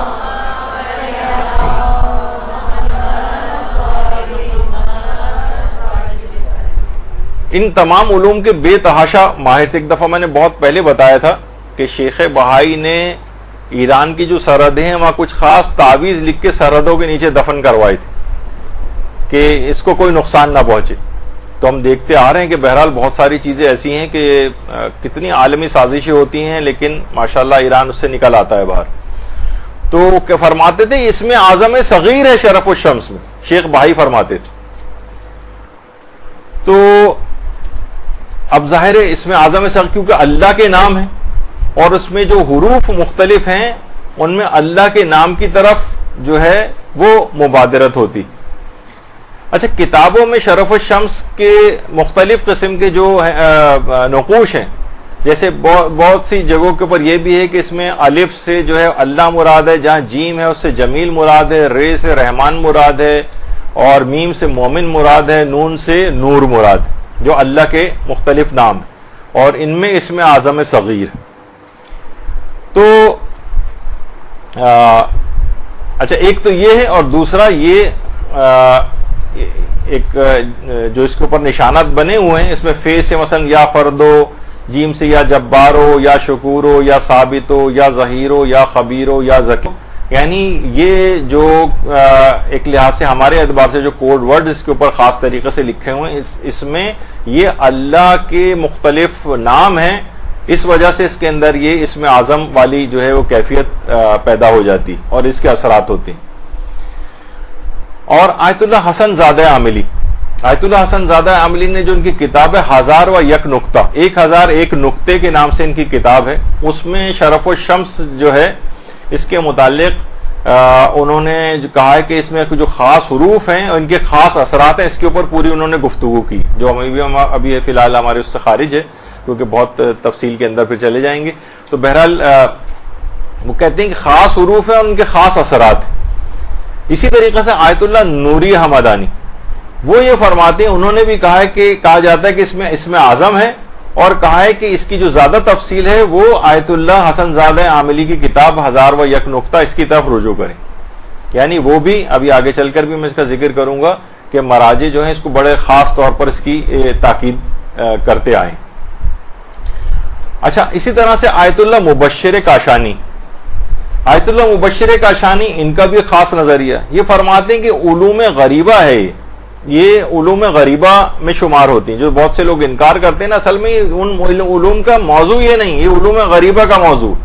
وہ فرماتے ہیں کہ علوم غریبہ میں سے ہے، اور متقدمین علماء نے اس کا اپنی کتابوں کے اندر تذکرہ کیا. متقدمین علماء جو بہت ہمارے ابتدائی زمانے کے جو علماء گزرے ہیں، پھر فرماتے فرماتے جو متقدمین علماء ان کی کتابوں کے اندر اس کا تذکرہ نہیں، آخری جو چند صدی کے متاخرین علماء وہ اس کو معتبر سمجھتے ہیں. اور اس کے بارے میں فرماتے ہیں کہیں یہ اس میں جو مربع ہے جو کہیں 4 ضلعوں والا ہوتا ہے، یا یہ مصبہ 7 ضلع وغیرہ اس کے اندر ہوتے ہیں، البتہ ان کے خاص آثار اور برکات ہیں. اور فرماتے ہیں کہ کچھ علماء نے تو اس کے بارے میں اسم اعظم ہونے کا بھی دعویٰ کیا. اور ایک کتاب ہے جواہر مکنونہ جو کہ اذکار کی خطی نسخوں کی کتاب ہے، فرماتے ہیں کہ اس میں بھی، اور الصحاب اللیالی جو عبداللہ بوشہری کی کتاب ہے اس میں بھی ان کتابوں کے اندر اس کے اثرات خاص بیان کیے گئے. اور ان میں سے ایک ہے کہ اس کو پہننے سے فقر و فاقہ دور ہوتا ہے، بیماریوں سے انسان کا بچاؤ ہوتا ہے، موذی جانوروں سے حفاظت ہوتی ہے، ظاہر ہے کہ جس میں جراثیم وغیرہ یہ سب بھی اب موذی جانوروں ہی کے اندر آتے ہیں، اور مختلف بلاؤں سے حفاظت ہوتی ہے، اور عظمت اور بزرگی کے فوائد جو ہیں اس سے حاصل ہوتے ہیں. اچھا، کچھ علماء ایسے ہیں جو اس کو قابل اعتبار بھی سمجھتے ہیں، جیسے میں نے مثال ابھی اس سے پہلے آیت اللہ مظاہری کا بتایا تھا، انہوں نے کہا کہ یہ مورد اعتماد، اس کے اوپر اعتماد کیا جاتا ہے. اسی طریقے سے آیت اللہ بہائی جو تھے وہ شیخ بہائی، وہ اس کو شرف الشمس کو کہتے تھے کہ اس میں اسم اعظم ہے. آیت اللہ حسن زادہ عاملی نے تو اس کے خواص بہت ہی زیادہ 1001 نقطہ کے اندر جو ہے وہ ڈسکس کی. اس کے علاوہ آیت اللہ جعفر سبحانی، ان کے آفس سے جب کبھی پوچھا جاتا ہے کہ مثلا نظر بد سے بچنے کے لیے کوئی طریقہ بتائیں، تو ایک تو سورہ قلم کی 51ویں آیت وہاں پر سے بتاتے ہیں وہ، اور ایک آیت الکرسی بتاتے ہیں، اور تیسری چیز جو بتاتے ہیں وہ کہتے ہیں شرف الشمس کا تعویذ پہنا جائے. شرف الشمس کا تعویذ یہ پہننا جو ہے وہاں پر ریکمینڈ کیا جاتا ہے. اسی طرح سے مثلا آیت اللہ نوری حمدانی، ان کے آفس سے بھی جب نظر بد کے سلسلے میں پوچھا جاتا ہے تو وہاں سے شرف الشمس کا تعویذ جو ہے یہ ریکمینڈ کرتے ہیں مختلف اور چیزوں کے ساتھ. تو بڑے بڑے مراجع جو ہیں اس کے اندر شامل ہیں اور اس کو پہنتے ہیں اور اس کو ریکمینڈ کرتے ہیں، اور اس کے اثرات خاص طور پر دیکھے گئے. البتہ فقہی اعتبار سے بہت سارے لوگ کیونکہ اس کی بحثوں کے اندر چلے جاتے ہیں، فقہی اعتبار سے کیونکہ جو روایت اس سلسلے میں بیان کی جاتی ہے وہ مرسل ہے، بلکہ اس کی سند ذکر نہیں ہوئی ہے، تو تمام علماء جو موجودہ مجتہدین ہیں ان سب کے فتوے الگ الگ موجود ہیں کہ اس کے اوپر رجائے مطلوبیت کی نیت سے عمل کیا جا سکتا ہے اور اس کو پہنا جا سکتا ہے. یعنی خاص مستحب ہونے کی نیت سے نہ پہنے، یعنی سیف سائڈ پہ رہیں ذرا، کیونکہ اس کی سند کے اندر کچھ اشکالات ہیں، بلکہ اس کی سند کیونکہ نہیں ہے، لیکن کیونکہ ظاہر ہے ایک روایت کے اندر یہ چیز آئی ہے، علماء ریکمینڈ کرتے ہیں، اور اس علوم کے خاص ماہرین نے اس کے اثرات نیک اور جو وہ ڈسکس کیے ہیں، تو وہ اس لحاظ سے اس کو پہننے کے بڑے فوائد ہیں. تو رجائے مطلوبیت کی نیت سے اس کو پہنے. اسی طریقے سے جو حرز ابو دجانہ انصاری، جو کہ جادو کے لیے، نظر بد کے لیے، حتیٰ کہ کچھ لوگوں نے ایکسپیرینس کیا ہے کہ گھروں میں لڑائی جھگڑے ہونے کے حوالے سے بھی اگر جب یہ لگایا گیا تو شیاطین بھی کیونکہ اس سے دور ہوتے ہیں، تو بہت سی چیزیں گھر سے رفع ہوئیں. تو حجاب حرز ابو دجانہ انصاری، اس کے متعلق بھی آیت اللہ سیستانی نے فرمایا کہ رجائے مطلوبیت کی نیت سے اس کو گھر میں لگا سکتے ہیں، کیونکہ عام طور پر اس میں اتنا زیادہ سخت کرائیٹیریا نہیں ہے ان احادیث کے لیے، اور اس میں کوئی حرج نہیں ہے کہ اگر ان سے استفادہ کیا جائے. تو علوم غریبہ کے جو مختلف ماہرین ہیں، جو تعویذات کے ماہرین ہوتے ہیں، عملیات کے ماہرین ہیں، اس کو بہت ریکمینڈ کرتے ہیں، جن میں عرفانیت کے جو بڑے اعلیٰ جو مقامات میں، جیسے آیت اللہ عبد الکریم کشمیری، وہ اس کو ریکمینڈ کرتے تھے، آیت اللہ حسن زادہ عاملی ریکمینڈ کرتے ہیں، شیخ بہائی کا بھی آپ نے نام سنا. البتہ آیت اللہ ناصر مکارم شیرازی وہ یہ فرماتے ہیں کہ جو بھی تعویذ معتبر روایتوں میں آئے وارد ہوئے ہیں، یا مثلا آیات ہیں یا کچھ ایسی خاص دعائیں ہیں، ان پر عمل کرنے میں حرج نہیں ہے، لیکن جو غیر معتبر قسم کے تعویذ وغیرہ ہیں ان کو پہننے میں کوشش کریں کہ جو ہے وہ احتیاط کی جائے. یعنی نہ پہنے جبکہ معتبر چیزیں موجود ہیں. یعنی منع تو نہیں کیا، البتہ بس ایک ایڈوائس اس لحاظ سے کی، لیکن آپ نے دیکھا کہ زیادہ تر ہمارے علماء نے اس کو کیا ہے. اور بہت سی علماء ایسے ہیں جنہوں نے باقاعدہ، جیسے شیخ جواد تبریزی، انہوں نے جو صراط النجات ہے اس کی جو 10ویں جلد ہے اس میں باقاعدہ یہ جو شرف الشمس ہے اس کو کہا ہے کہ رجائے مطلوبیت کی نیت سے اس کو استعمال کیا جا سکتا ہے. البتہ ہمارے جو بڑے اور علماء گزرے ہیں جیسے مدرس تبریزی، انہوں نے باقاعدہ کتاب ریحانۃ الادب، اس میں شرف الشمس اور اسم اعظم کا بہت تفصیلی انہوں نے بحث کی، اسم اعظم اور شرف الشمس سے متعلق. اور اس کو تھوڑا سا بیچ میں بتا دوں کیونکہ یہ ذرا اہم ایک چیز ہے کہ اس کو جو شرف الشمس سے ریاض العلماء جو کتاب ہے وہاں سے صاحب ریاض العلماء سے انہوں نے نقل کیا، اور شیخ بہائی نے اس کو السر المستتر جو کتاب ہے اس کے اندر اس کو لکھا ہے. البتہ وہاں جو شرف الشمس کے نام سے نہیں لکھا ہے، لیکن وہ جو پوری عبارت اس سے پہلے آپ نے دیکھی ہے، وہ جو کہ جو اسٹار اور وہ سب کچھ نشان بنے ہوئے تھے، پورا ہے وہی تعویذ. البتہ نام شرف الشمس شیخ بہائی نے اس کو نہیں دیا ہے، لیکن چیز وہی. اور 1001 نقطہ کے اندر، یہ تو 1001 کلمہ ہے حسن زادہ عاملی کا، لیکن 1001 نقطہ کے اندر نقطہ نمبر 277 میں حسن زادہ عاملی نے کہا ہے کہ کہا جاتا ہے کہ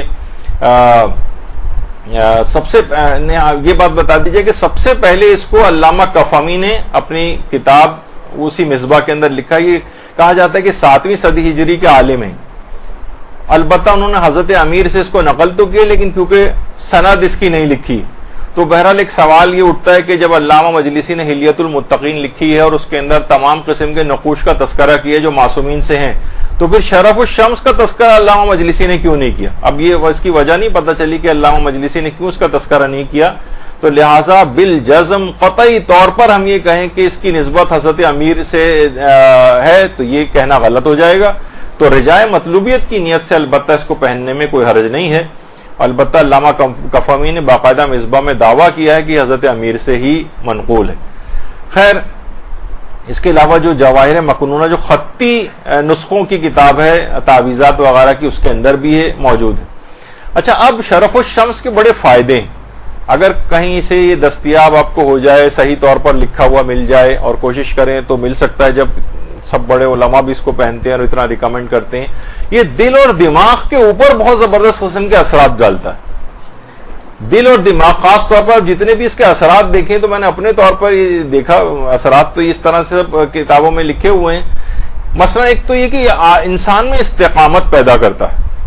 ہم دیکھتے ہیں ہم چیزوں میں بہت جلدی کہ کوئی بھی چیز کنٹینیوٹی کے ساتھ نہیں ہوتی. کوئی عمل شروع کرتے ہیں ایسے ہی رہ جاتا ہے، کچھ دن پابندی ہوئی پھر چھوڑ دیا، تھوڑے دن علم حاصل، کوئی کتاب پڑھنے لگے دل گھبرانے لگا، آدھی کتاب چھوڑ دی. یعنی کوئی بھی چیز پوری استقامت کے ساتھ اپنی کسی گولز کو اکمپلش کرنا اور اس کو پائے تکمیل تک پہنچانا، یہ ہمیں نظر نہیں آتا ہے. تو ایک تو جو شرف الشمس پہننے والے ہیں وہ ان میں استقامت بہت پیدا ہو جاتی. استقامت کا تعلق ظاہر ہے کہ سب برین سے. دوسری ایک اور بھی چیز ہے، یہ بزدلی کو رفع کرتا ہے. یعنی اس کو پہننے والا بہت دلیری محسوس کرتا ہے اپنے اندر. ورنہ ہوتا ہے نا معمولی چیزوں پہ گھبرا جانا، ہر وقت ڈر کے کسی چیز کو چھوڑ دینا، ہر وقت خوفزدگی کی حالت کے اندر رہنا. نہیں، بزدلی رفع ہوتی ہے اس سے. تیسری چیز اور ہے کہ اس سے جو ہے انسان مختلف جو وسوسے ہیں ان کے اوپر غلبہ پا لیتا ہے. وسوسوں کے اوپر غلبہ. ہر وقت ہم وسواس کا شکار ہوتے ہیں، وہم آ رہے ہوتے ہیں، شک آ رہے ہوتے ہیں، ہول رہے ہوتے ہیں، اس بات کا ڈر لگ رہا ہے، اس بات کا ڈر لگ رہا ہے. ہر وقت یہ وسوسے جو ہیں ان کے اوپر انسان غلبہ حاصل کر لیتا ہے اور ذہنی اعتدال کے اندر انسان رہتا ہے اس کو پہننے سے. کیونکہ اب دیکھیے، اب تو باقاعدہ جو ڈپریشن ہے، کہا جاتا ہے جناب پورا یہ فینومینا ہی کیمیکل جیسا ہو گیا کہ کچھ کیمیکل کا امبیلنس ہوتا ہے تو آپ کو ڈپریشن وغیرہ کے اندر جاتے ہیں. تو یہ ذہن اعتدال میں رہے گا، یعنی امبیلنس ختم ہو کے بیلنس کے اندر دماغ آئے گا تو یہ سب چیزیں نہیں ہوں گی. اور علماء یہ فرماتے ہیں کہ اس سے حافظہ بڑا قوی ہوتا ہے. یعنی جو اس کے اثرات ہیں یہ حافظہ قوی کرتا ہے اور انسان کا اپنے نفس کے اوپر اعتماد بڑھتا ہے. ابھی ہم اپنے نفس کو، ہمیں پتہ ہے کہ ہمیں کوئی بھی اپنے اندر ایک مایوسی کی سی کیفیت ہوتی ہے کہ نہیں، یہ کام ہم نہیں کر سکتے. ذرا سا نسبتاً مشکل گول اور ایک آپ کے سامنے چیز رکھی جائے تو دماغ میں آتا ہے نہیں، یہ تو ہم سے ہوگا نہیں. تو نفس کے اوپر انسان کا اعتماد ہوتا ہے اور اس کی شخصیت طاقتور اور بااعتماد ہو کے، لوگ کہتے ہیں کہ ہم لوگوں کو فیس کرتے ہوئے گھبراتے ہیں، لوگوں سے ہمیں بات نہیں کرنی آتی ہے، ہم گھبرانے لگتے ہیں، لوگوں کو سامنے ہمیں جانے میں ذرا مشکل ہوتی ہے. تو ان کی شخصیت طاقتور اور بااعتماد بنتی. اور کچھ لوگوں نے تو یہاں تک بھی نوٹ کیا ہے، اس پہ میں نے اس سے پہلے بھی کہا تھا کہ ہم لوگ اصلاً چیزوں کے اوپر کام نہیں کرتے ہیں اور فقط اعتراض کرتے ہیں. کچھ لوگوں نے نوٹ کیا کہ ان کا بلڈ پریشر بھی اعتدال میں رہتا ہے اس کو پہننے سے. تو آپ نے دیکھا کہ جتنی بھی چیزیں ہیں ان سب کا تعلق ایک لحاظ سے برین سے بن رہا ہے. استقامت کا تعلق، بزدلی کو رفع ہونے کا تعلق، یا مثلا وسواس کے اوپر غلبہ پانے کا تعلق، دماغ کا جو ہے وہ اعتدال میں رہنا، ڈپریشن وغیرہ سے اور انزائٹی سے اپنے آپ انسان بچتا ہے، اس کا بھی تعلق دماغ سے ہے. حافظے کا تعلق دماغ سے ہے، نفس پر اعتماد کا تعلق دماغ سے ہے، شخصیت کا بااعتماد ہونا اس کا تعلق ہے، بلڈ پریشر کا بھی ایک لحاظ سے تعلق اسی سے جو ہے وہ بنتا ہے، دل و دماغ سے. تو شرف الشمس کی جو خصوصیات ہیں یہ اتنی زیادہ علماء کے اندر شہرت رکھتی ہیں کہ باقاعدہ آیت اللہ مرشی نجفی جو تھے ان کی والدہ کا نام ہی شرف شمس طباطبائی تھا. ہمارے ہاں تو کیونکہ لوگ اس چیز سے واقف بھی نہیں ہوتے، وہاں ان کی والدہ کا نام ان کے والد نے شرف شمس طباطبائی رکھا تھا. یعنی ان کی والدہ کے جو والد تھے ان کا نام انہوں نے یعنی اپنی بیٹی کا نام شرف شمس طباطبائی رکھا تھا. تو یہ اچھا، یہ شرف شمس طباطبائی جو خاتون ہیں، یا تو ان کے متعلق یہ بات ملتی ہے یا پھر شیخ مرتضی انصاری جو استاد الفقہاء والمجتہدین کے نام سے ہیں کہ فقہاء میں ان سے بڑھ کر کوئی نہیں گزرا ہے. آج بھی ان کی کتابیں جو ہیں وہ اوضاع علمیہ کے اندر درس عالیہ کے اندر جو پڑھائی جاتی ہیں، یا تو ان کی والدہ کے متعلق ملتا ہے یا پھر آیت اللہ مرشی نجفی کی والدہ کے متعلق ملتا ہے کہ انہوں نے ایک بار بھی اپنے ان بیٹوں دونوں والداؤں نے ایک مرتبہ بھی کبھی دودھ جو ہے وہ بغیر وضو ان کو نہیں پلایا تھا. تو مائیں جانتی ہیں اس بات کو کہ ابتدائی دنوں میں جب بچہ پیدا ہوتا ہے تو کس قدر جلد اس کو بھوک لگتی ہے، ہر ایک 2 گھنٹے کے بعد اس کو فیڈ کرانا پڑتا ہے. اس دوران ماں ہمیشہ باوضو ہو کر پلائے تو کتنا زیادہ اس کے لیے ایک زحمت کی بات. لیکن اس زحمتوں کو برداشت کرنے کے بعد بہرحال نتیجہ پھر یہ ہوتا ہے کہ بچے جو ہے وہ شیخ مرتضی انصاری اور مرشی نجفی جیسے نکلتے ہیں. تو ان کے متعلق بھی ملتا ہے شرف شمس طباطبائی کے متعلق، اور شیخ مرتضی انصاری کی والدہ کے متعلق بھی یہ والی بات ملتی. نہیں سوری، شیخ مرتضی انصاری کی والدہ کے متعلق نہیں، سید مرتضی کی والدہ کے متعلق. شیخ مرتضی انصاری کی والدہ بھی بہت تھی، لیکن بہرحال سید مرتضی، مجھے یہ یاد آ رہا ہے کہ سید مرتضی علم الہدا جو سید رضی کے بھائی تھے صاحب نہج البلاغہ کے، ان کے متعلق یہ بات. تو بہرحال ملتے جلتے ناموں کی وجہ سے کنفیوژن ہوا، لیکن بہرحال مرشی نجفی کی والدہ اور سید مرتضی کی والدہ. تو بہرحال یہ ہے کہ یہ نقش جو ہے شرف الشمس یہ علماء پہنتے ہیں. اچھا یہ تو اپنی جگہ پہ رہا، لیکن اس کے علاوہ بھی بہت سے نقوش جو ہیں، افوض امری اللہ ان اللہ بصیر بالعباد، یا مثلا وہ جو نظر والی جو دعا قرآن کی آیت ہے وہیں اکاد الذین کفروا والی، یہ بھی لوگ اپنے نگینوں پر لکھ کر لگواتے ہیں. یا مثلا یا قمر بنی ہاشم لکھ کر، اس کے الگ یقیناً اثرات ہوں گے، کیونکہ کوئی ضروری نہیں کہ جو ہیں آپ کے سامنے صرف یہی، آپ کو کوئی بھی ایسا جملہ چیز یا جو آپ سمجھیں کہ یہ آپ کو کے لیے باعث برکت ہے، وہ اپنے اس کے اوپر کندہ کروائی جا سکتی. اسی طریقے سے جیسے علی ولی اللہ ہے، یا مثلا کوئی سورہ قل هو اللہ احد لکھ کے جو ہے وہ پہنتے ہیں. سلام قولا من رب الرحیم جو قرآنی آیت ہے وہ ہے. یا مثلا ان اللہ و ملائکتہ یصلون علی النبی یا ایھا الذین آمنوا صلوا علیہ وسلموا تسلیما والی آیت ہے. اللہم صل علی محمد و علی محمد.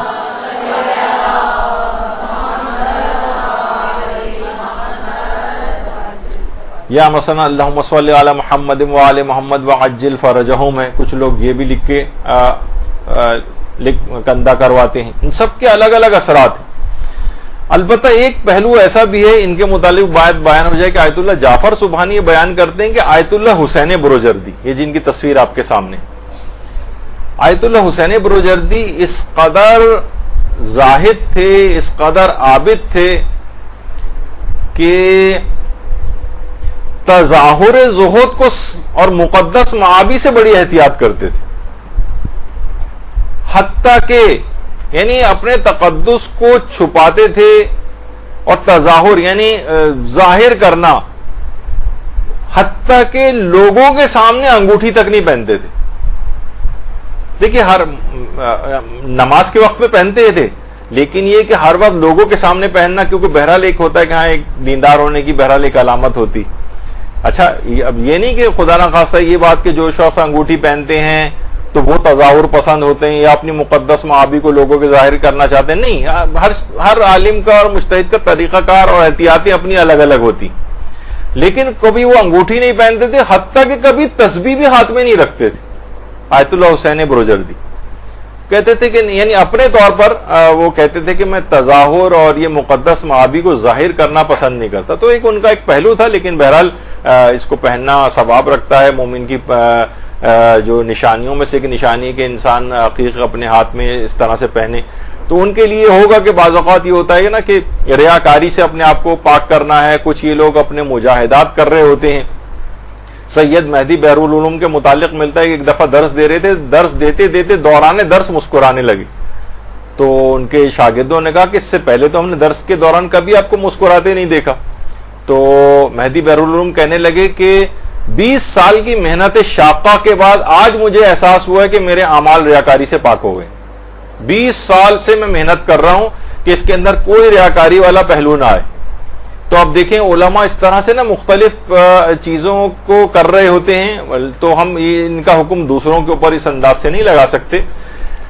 تو یہ ہے. اچھا، اب نقوش کی تو ایک لحاظ سے بات مکمل ہو گئی. البتہ ایک خاص واقعہ ہے جو کہ آپ کے سامنے پیش کرنا ہے. اسی پر ہمارا 5-7 منٹ کے اندر اختتام ہو جائے گا گفتگو کا. دیکھیے، ان انگوٹھیوں سے علماء بہت سارے بڑے بڑے کام بھی لے لیتے ہیں. رہبر معظم کے متعلق پچھلی دفعہ بھی بات آئی تھی. اچھا چیزیں آپ دیکھ رہے ہیں، بعض اوقات لوگ اس پہ اعتراض بھی کرتے ہیں کہ بہت زیادہ ایرانی علماء کا تذکرہ، یعنی لوگ تو آج کل انہوں نے ایران، عراق اور نہ اس کے اندر ڈیوائیڈ کر دیا ہے، خود ساختہ ڈویژنز کر دی. لیکن بہرحال ایرانیوں کے اندر خصوصیت ہے جو کہ اور جگہوں پہ شاید حالات اتنے موافق نہیں ہیں، لیکن وہ اپنے علماء کی ایک ایک چیز کو ڈاکومنٹ کرتے ہیں. یعنی حتیٰ کہ ہمیں کبھی آپ کو تصویر دکھانے کے لیے، مثلا ہمیں نماز کی تصویر اگر دکھانی پڑے، بڑا ڈھونڈنا پڑتا ہے کہ بھئی یہاں شیعہ پاکستان کے اندر جو نماز ہو رہی ہے، یہاں کے عالم کی کوئی بات، کوئی چیز ڈاکومنٹ ہی نہیں ہے، کوئی چیز پڑی ہوئی نہیں ہے، کریٹ یعنی کوئی شخص کر کے اس طرح سے کچھ کر کے جس کے اوپر ڈالتا بھی نہیں ہے. تو وہاں کی چیزیں زیادہ ملتی ہیں، تو نتیجہ ہے کہ جس نے کام زیادہ کر کے ڈالا ہوا ہے اس کی چیزیں لوگوں کے سامنے زیادہ آ جاتی ہیں. ورنہ ایسی کوئی ڈویژن ہمارے پاس نہیں ہے، ایران عراق کے اندر کوئی تقسیم ہو علماء کی، مراجع کی، ایسا کچھ نہیں. تو بہرحال دیکھیے، رہبر معظم جیسے میں نے کہا کہ مختلف قسم کی انگوٹھیاں پہنتے ہیں، الگ الگ نگینے ہیں، الگ الگ نقوش ہیں، ان کے الگ الگ اثرات ہیں. رہبر کے 4 بیٹے، 4 مصطفیٰ، مجتبہ، محسن اور میثم. یہ 4 بیٹے، ان میں جو مجتبہ خامنہئی، جب ان کی شادی کی بات چل رہی تھی، اچھا ان کی جو شادی کی بات جو چل رہی تھی وہ غلام علی حداد عادل، ان کی بیٹی سے چل رہی تھی، جو پارلیمنٹ کے سپیکر بھی رہ چکے ہیں اور صدارتی انتخابات میں بھی کھڑے ہوئے تھے، لیکن کچھ دن پہلے انتخابات سے انہوں نے اپنے کاغذات واپس لے لیے تھے. اچھا، دونوں طرف کے بزرگ، لڑکے اور لڑکی، انہوں نے کہا کہ لڑکی کو غیر محسوس انداز میں اسکول میں اس طرح سے پسند کیا جائے کہ اگر کسی وجہ سے رشتہ نامنظور ہوتا ہے تو لڑکی کو کوئی صدمہ نہ پہنچے. یہ دونوں بزرگوں نے طے کیا، جب یہ لوگ خود ہی طے کر رہے تھے چیز، تو انہوں نے کہا کہ اس طرح سے غیر محسوس انداز میں اس کو دیکھا جائے. اچھا، ہم یہاں اپنے آپ کو دیکھتے ہیں، لڑکی کو جس طرح سے قربانی کے بکرے کی طرح سے بے رحمانہ طریقے سے ریجیکٹ کیا جاتا ہے، یعنی اس کے کچھ اس کے دل پہ کیا اثرات ہوتے ہیں، کیا یعنی بالکل، یعنی خود خواتین بلکہ اس انداز سے ریجیکٹ کر کے آتی ہیں. خود یعنی آپ کو ہی میں مخاطب کر رہا ہوں کہ اپنے بھائیوں کے لیے اور اس طرح سے کر کے، تو یعنی بہت شریفانہ طریقے سے کہ اس کے دل کے اوپر اس طرح سے اثر نہ ہو. اچھا، اب بہرحال انہوں نے اس طریقے سے کسی غیر محسوس انداز میں اس کو دیکھ لیا اور پسند کر لیا. پھر اس کے بعد یہ ہوا کہ لڑکی سے بھی اس کی مرضی معلوم کی جائے. بہرحال لڑکی سے بھی مرضی معلوم کی گئی اور اس کی طرف سے بھی اوکے ہو گیا. اچھا، اب رہبر جو ہیں، دیکھا جائے تو یہ شادی بڑی شان و شوکت سے ہو سکتی تھی. اگر وہ شان و شوکت دکھانا چاہتے تو کون روکتا ان کو؟ یعنی ولی فقی کے اعتبار سے بحری، بری اور فضائی افواج کے کمانڈر بھی ہیں. ایران کے جو گیس، پیٹرول اور تیل وغیرہ کی جو آمدنی کا خمس ہے، وہ بطور ولی فقی اس کے اوپر بھی ان کا اختیار ہوتا ہے. یہ نہیں کہ معاذ اللہ ان کی اپنی پرسنل ذاتی حیثیت کے اندر جو ہے یہ چیزوں کا استعمال کرتے ہیں، ایسا نہیں. بطور ولی فقی لیکن اختیار ہے، اور اپنے کیونکہ بطور مرجع اپنے مقلدین کا خمس بھی ان کے پاس آتا ہے. تو دیکھا جائے تو دنیاوی اعتبار سے کتنی زیادہ چیزیں ایسی تھیں کہ اگر یہ خرچ کرنا چاہتے اور تظاہر کرنا چاہتے اور شان و شوکت کے ساتھ شادی کرنا چاہتے تو کوئی امر مانے نہیں تھا، نہ کوئی ایسی مخالفت چند لوگ اگر اعتراض کرتے بھی تو بھول بھال جاتے کچھ عرصے. لیکن رہبر نے حداد عادل کو بلوایا, ہونے والے اپنے سمدھی کو, اور کہا کہ دیکھو میرے پاس فقط ایک گاڑی ہے, کچھ کتابیں ہیں, 3 کمروں کا ایک گھر ہے. ایک کمرہ میرے استعمال میں ہوتا ہے, ایک کمرہ میرے گھر والوں کے استعمال میں ہوتا ہے, اور ایک کمرہ حکومتی میٹنگز کے لیے مخصوص ہے. میری مالی حیثیت اتنی نہیں ہے کہ میں بیٹے کو ایک الگ گھر لے کر دوں. تمہاری مالی حیثیت مجھ سے بہتر ہے, البتہ ایک گھر میرا ہے 2 منزلہ, جو کہ میں نے ایک 2 منزلہ گھر جو ہے کرائے کے اوپر لیا ہوا ہے, اور ایک منزل پر مجتبہ رہتا ہے اور دوسری منزل پر مجتبہ رہے گا اور دوسری منزل پر مصطفیٰ. اور تم یہ بات اپنی بیٹی کو سمجھا دینا کہ وہ یہ سوچ کر نہ آئے کہ میں رہبر کے بیٹے سے میری شادی ہو رہی ہے تو اب تو میری زندگی بہت شان و شوکت کے ساتھ گزرے گی. میرا طرز زندگی بہت ہی زیادہ سادہ ہے, یہ بات تم اپنی بیٹی کو بتا دینا. اور مجتبہ جو ہے یہ تو ویسے بھی قوم میں جا کر دینی تعلیم حاصل کرے گا اور وہاں ایک عام طالب علم کی سطح پر رہے گا. اچھا, رہبر کا ایک مکان آبائی گھر جو ہے یہ جنوبی تہران میں, وہاں پر کچھ سیکورٹی خدشات ہیں تو مجبوراً سرکاری مکان میں رہائش اختیار کی ہوئی ہے اور اپنا یہ آبائی گھر جو ہے یہ کرائے پر دیا ہوا ہے, اور اسی کے جو آتا ہے وہاں سے کرایہ اسی سے اپنے گھر کے اخراجات پورے کرتے ہیں. تنخواہ کے طور پر ایک پائی بھی نہیں لیتے اور بیت المال سے ایک پیسے کی رقم جو ہے نہیں لیتے, اور نہ ہی رقومات شریعہ یا خمس وغیرہ اپنے اوپر استعمال کرتے. اچھا, اب جب حداد عادل سے بات ہوئی تو ان سے رہبر نے کہا کہ جو مجتبہ ہے اس سے بیٹی کے مہر کے سلسلے میں جو ہے وہ بات کرو. تو رہبر نے کہا کہ دیکھو مہر کا اختیار آپ کی بیٹی کو ہے, جو بھی چاہے منتخب کرے. اچھا, میں ایک چیز اور بتا دوں بیچ میں, شاید آپ میں سے اکثر کو پتا بھی ہو, ایران میں ایک سسٹم ہے, وہاں کے پہلے سے رائج ہے, اس میں علماء اس کو بہت ختم کرنے کی کوشش کر رہے ہیں کہ وہاں پر شادیاں اس لحاظ سے بہت زیادہ پریشان کن بھی بنتی جا رہی ہیں کہ سونے کے سکے مہر کے طور پر طے ہوتے ہیں. پہلے بتا دوں, ایک سونے کا سکہ تقریباً $300 امریکی کے برابر ہوتا ہے. $300 امریکی, آج کل 140 کا چل رہا ہے, چلیں 150 بھی لگائے, میں سننے میں آ رہا ہے کچھ دنوں میں 180 بھی ہونے والا ہے, خدا نخواستہ. تو بہرحال اس ملک کا کیا حال ہوگا اس کے بعد. تو 300 امریکی ڈالر کے برابر, سمجھیں ایک لحاظ سے 40-45 ہزار کا ایک سونے کا سکہ. اور بہت سی جگہوں پہ کیا طے پاتا ہے مہر, مثلا 800 سونے کے سکے, 400 سونے کے سکے, 150, پھر اس کے بعد یہ ابتدان ہوتا ہے, پھر بارگیننگ وغیرہ ہوتی ہے جو بھی. اور اگر طلاق ہو جاتی تو وہاں کے عدالتوں سے عام طور پر, اچھا اس وقت تو شادی کر لیتے ہیں کہ بھئی آدمی جیسے یہاں پہ بھی ہوتا ہے, اور طلاق حق طلاق لکھوائے نہیں جاتا کہ بھئی طلاق کہاں ہوگی, ظاہر ہے گڈ گیسچر میں جو ایک سب چیز ہو رہی ہوتی ہے, لیکن جب باقاعدہ وہ تنگ کرتا ہے اور اس کے بعد طلاق بھی نہیں دے رہا ہوتا اور دوسرے ملک جا کر بیٹھ جاتا ہے, اور جو پھر والدین پریشان ہوتے ہیں کہ ہم نے شرط کیوں نہیں رکھوائی تھی حق طلاق کو بطور وکیل تفویض کرنے والی. تو وہاں پہ بھی یہ ہوتا ہے کہ اس وقت تو ایکسپٹ کر لیتے ہیں, لیکن بعد میں جب وہ مہر نہیں, طلاق ہوتی ہے اور مہر نہیں دے پاتا تو پھر اس کے بعد اس شخص کو جیل جانا پڑتا ہے. اکثر بلکہ ابھی طلاق نہیں بھی ہوئی بھی اور وہ مہر کا تقاضا کرتی ہے تو اکثر دباؤ ڈالنے کے لیے جب ذرا لڑائی جھگڑے وغیرہ ہوتے ہیں تو کورٹ میں جا کے کیس کر دیتی ہے. ہزاروں کی تعداد میں خواوند حضرات جیلوں کے اندر آج کل بند ہیں کہ انہوں نے مہر جو اتنا زیادہ بڑا ایکسپٹ اس وقت کر لیا تھا نہیں دے پائے. تو عدالت کم سے کم 120 سونے کے سکے کا تو کم سے کم فائن اس کے اوپر کرتی کہ اتنے سبمٹ کراؤ گے تو چھوٹو گے, ورنہ نہیں. تو باقاعدہ وہاں ایک ادارہ بھی بنایا گیا ہے کہ جو کہ ڈونیشنز اور اس طرح سے کلیکٹ کرتا ہے تاکہ اس قسم کے جو قیدیوں کو چھوڑوایا جا سکے. خیر, تو میں بڑی تفصیل اس میں چلا گیا.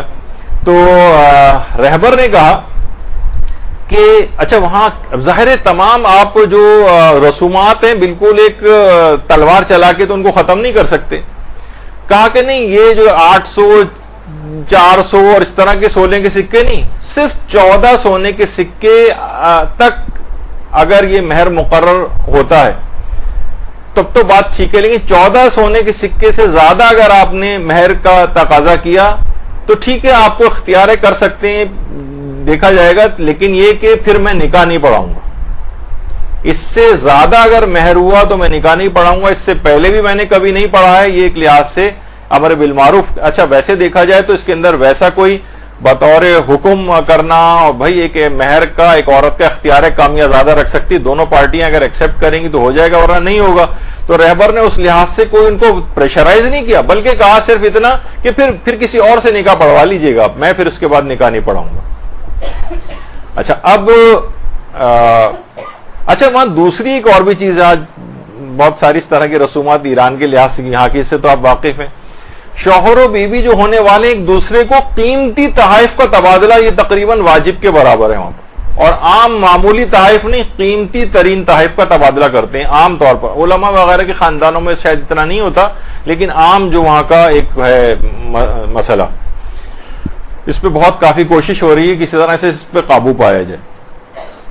تو اب مجتبہ جو تھے انہوں نے تو کہا کہ میں اچھا وہاں پہ کیا ہے, انتہائی قیمتی گھڑیاں, انتہائی قیمتی انگوٹھیاں, سونے کے زیورات اس طرح سے جو ہے وہ تحائف میں دیے جاتے ہیں. مجتبہ نے منع کر دیا کہ میں اس قسم کا کوئی تحفہ دے ہی نہیں سکتا ہوں. رہبر معظم نے اس موقع پر کہا کہ میں اپنی ذاتی عقیق کی انگوٹھی, یہ مجتبہ ہیں دونوں باپ بیٹے آپس میں مل رہے ہیں, انہوں نے کہا کہ میں اپنی ذاتی عقیق کی انگوٹھی حداد عادل کو دی. کہا کہ کسی نے مجھے تحفے میں دی تھی, لیکن یہ انگوٹھی اب میں اپنی بہو کو تحفے میں دینا چاہتا ہوں. اور کیونکہ مجتبہ, اور اس سے بھی میں یہ کہتا ہوں مجتبہ کے لیے کوئی قیمتی تحفہ نہ خریدے, بلکہ میری اسی انگوٹھی کو مجتبہ کو تحفے میں دے دے. اچھا اس لحاظ سے ایک بہت بڑے مہر کے اعتبار سے جو وہاں کا وہ تھا وہ ختم کیا, اور اس انگوٹھی کے ذریعے انتہائی قیمتی جو تحائف تھے اس کو, اس رسم سے بالکل نجات اس انگوٹھی نے وہاں پہ اس لحاظ سے بہت کام کیا. اس کے بعد ایک اور مرحلہ یہ پیش آ گیا کہ حداد عادل سے یہ بات طے ہوئی کہ جناب اب یہ شادی ہوگی کہاں, تو کہا کہ اگر تم کسی, رہبر نے کہا کہ کسی بڑے جگہ پہ اگر تم کرنا چاہو تو تمہیں اختیار ہے, لیکن پھر میں شریک نہیں ہوں گا. میرا یہ 3 کمروں والا جو گھر ہے اس میں جتنی بھی مہمانوں کی گنجائش بن سکے اس سے آدھے مدعو کر لو.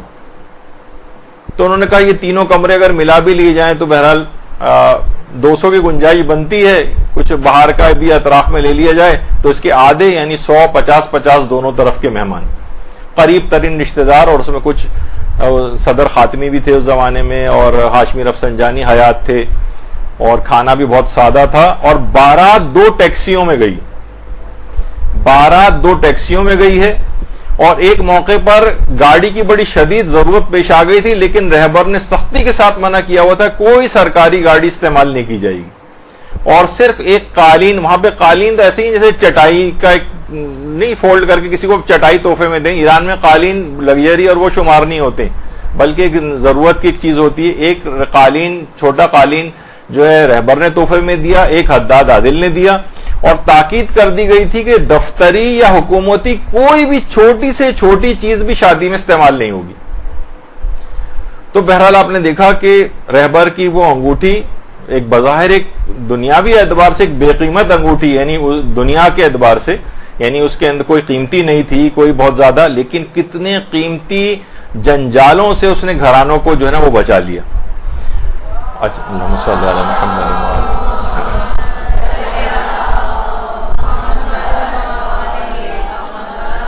اچھا ایک اس کے اندر پیغام اور بھی, اور ایک لحاظ سے آپ سب کیونکہ خواتین کی صنف سے تعلق رکھتی ہیں تو آپ کو ہی براہ راست پیغام. دیکھیے اس شادی میں جو سب سے زیادہ رول پورا فل پلے کیا ہے, آپ بھی سوچ رہی ہوں گی صرف مرد حضرات نے جو ہے وہ پلے کیا ہے سارا. یہ دو آدمیوں نے ساری چیز کی، ڈیلنگ سب کی، اور اس کو ایک سادہ ترین شادی کے اندر تبدیل کر دیا. اس میں خواتین کا کوئی رول نہیں، حتیٰ کہ حداد عادل کی جو وائف زوجہ ہیں طیبہ مہروزادہ، ان کا کوئی رول نہیں تھا.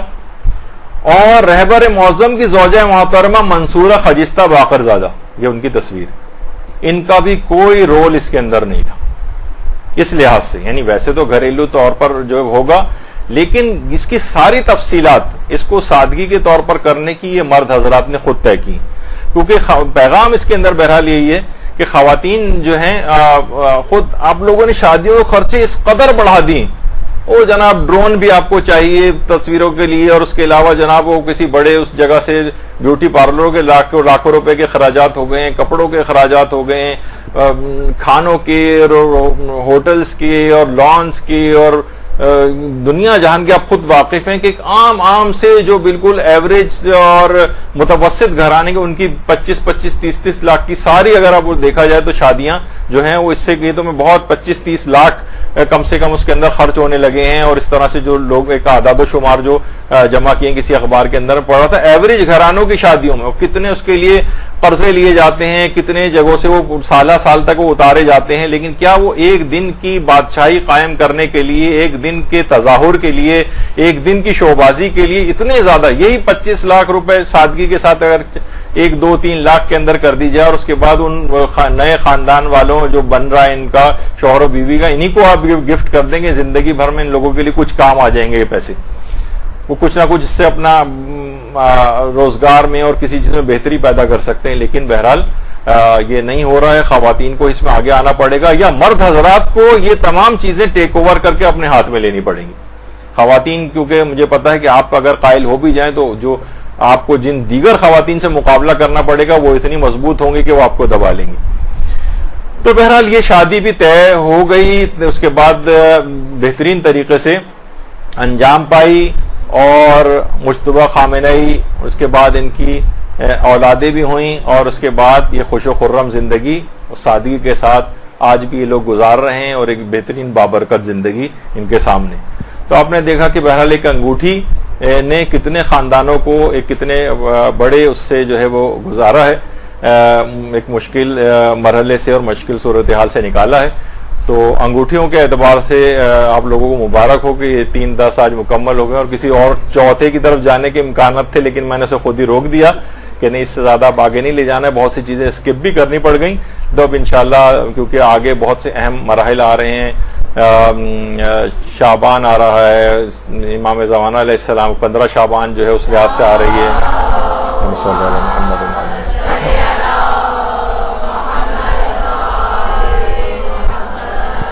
اور استقبال رمضان، استقبال شعبان کے لحاظ سے وہ بھی دروس بہت ضروری ہیں. تو انشاءاللہ ان نئے موضوعات پر ہم انشاءاللہ بعد میں گفتگو کریں گے، وہ آتے رہیں گے. لیکن یہ والا گفتگو آج یہاں پر مکمل ہو گئی ہے ہماری. کچھ سوالات آپ لوگوں کے یہاں سامنے رکھے ہوئے ہیں، لیکن بہرحال یہ کہ کچھ وقت اوپر ہو گیا ہے. مولانا محترم آنے والے ہوں گے. مولانا محترم عامر رضا یاسوبی صاحب کا اہم موضوعات کے اوپر درس ہے، وہ اب شروع ہوگا. آپ لوگ کچھ پانی وغیرہ پی لیں تو انشاءاللہ پھر وصلی اللہ علیہ محمد وآلہ الطیبین الطاہرین. جی يا مولا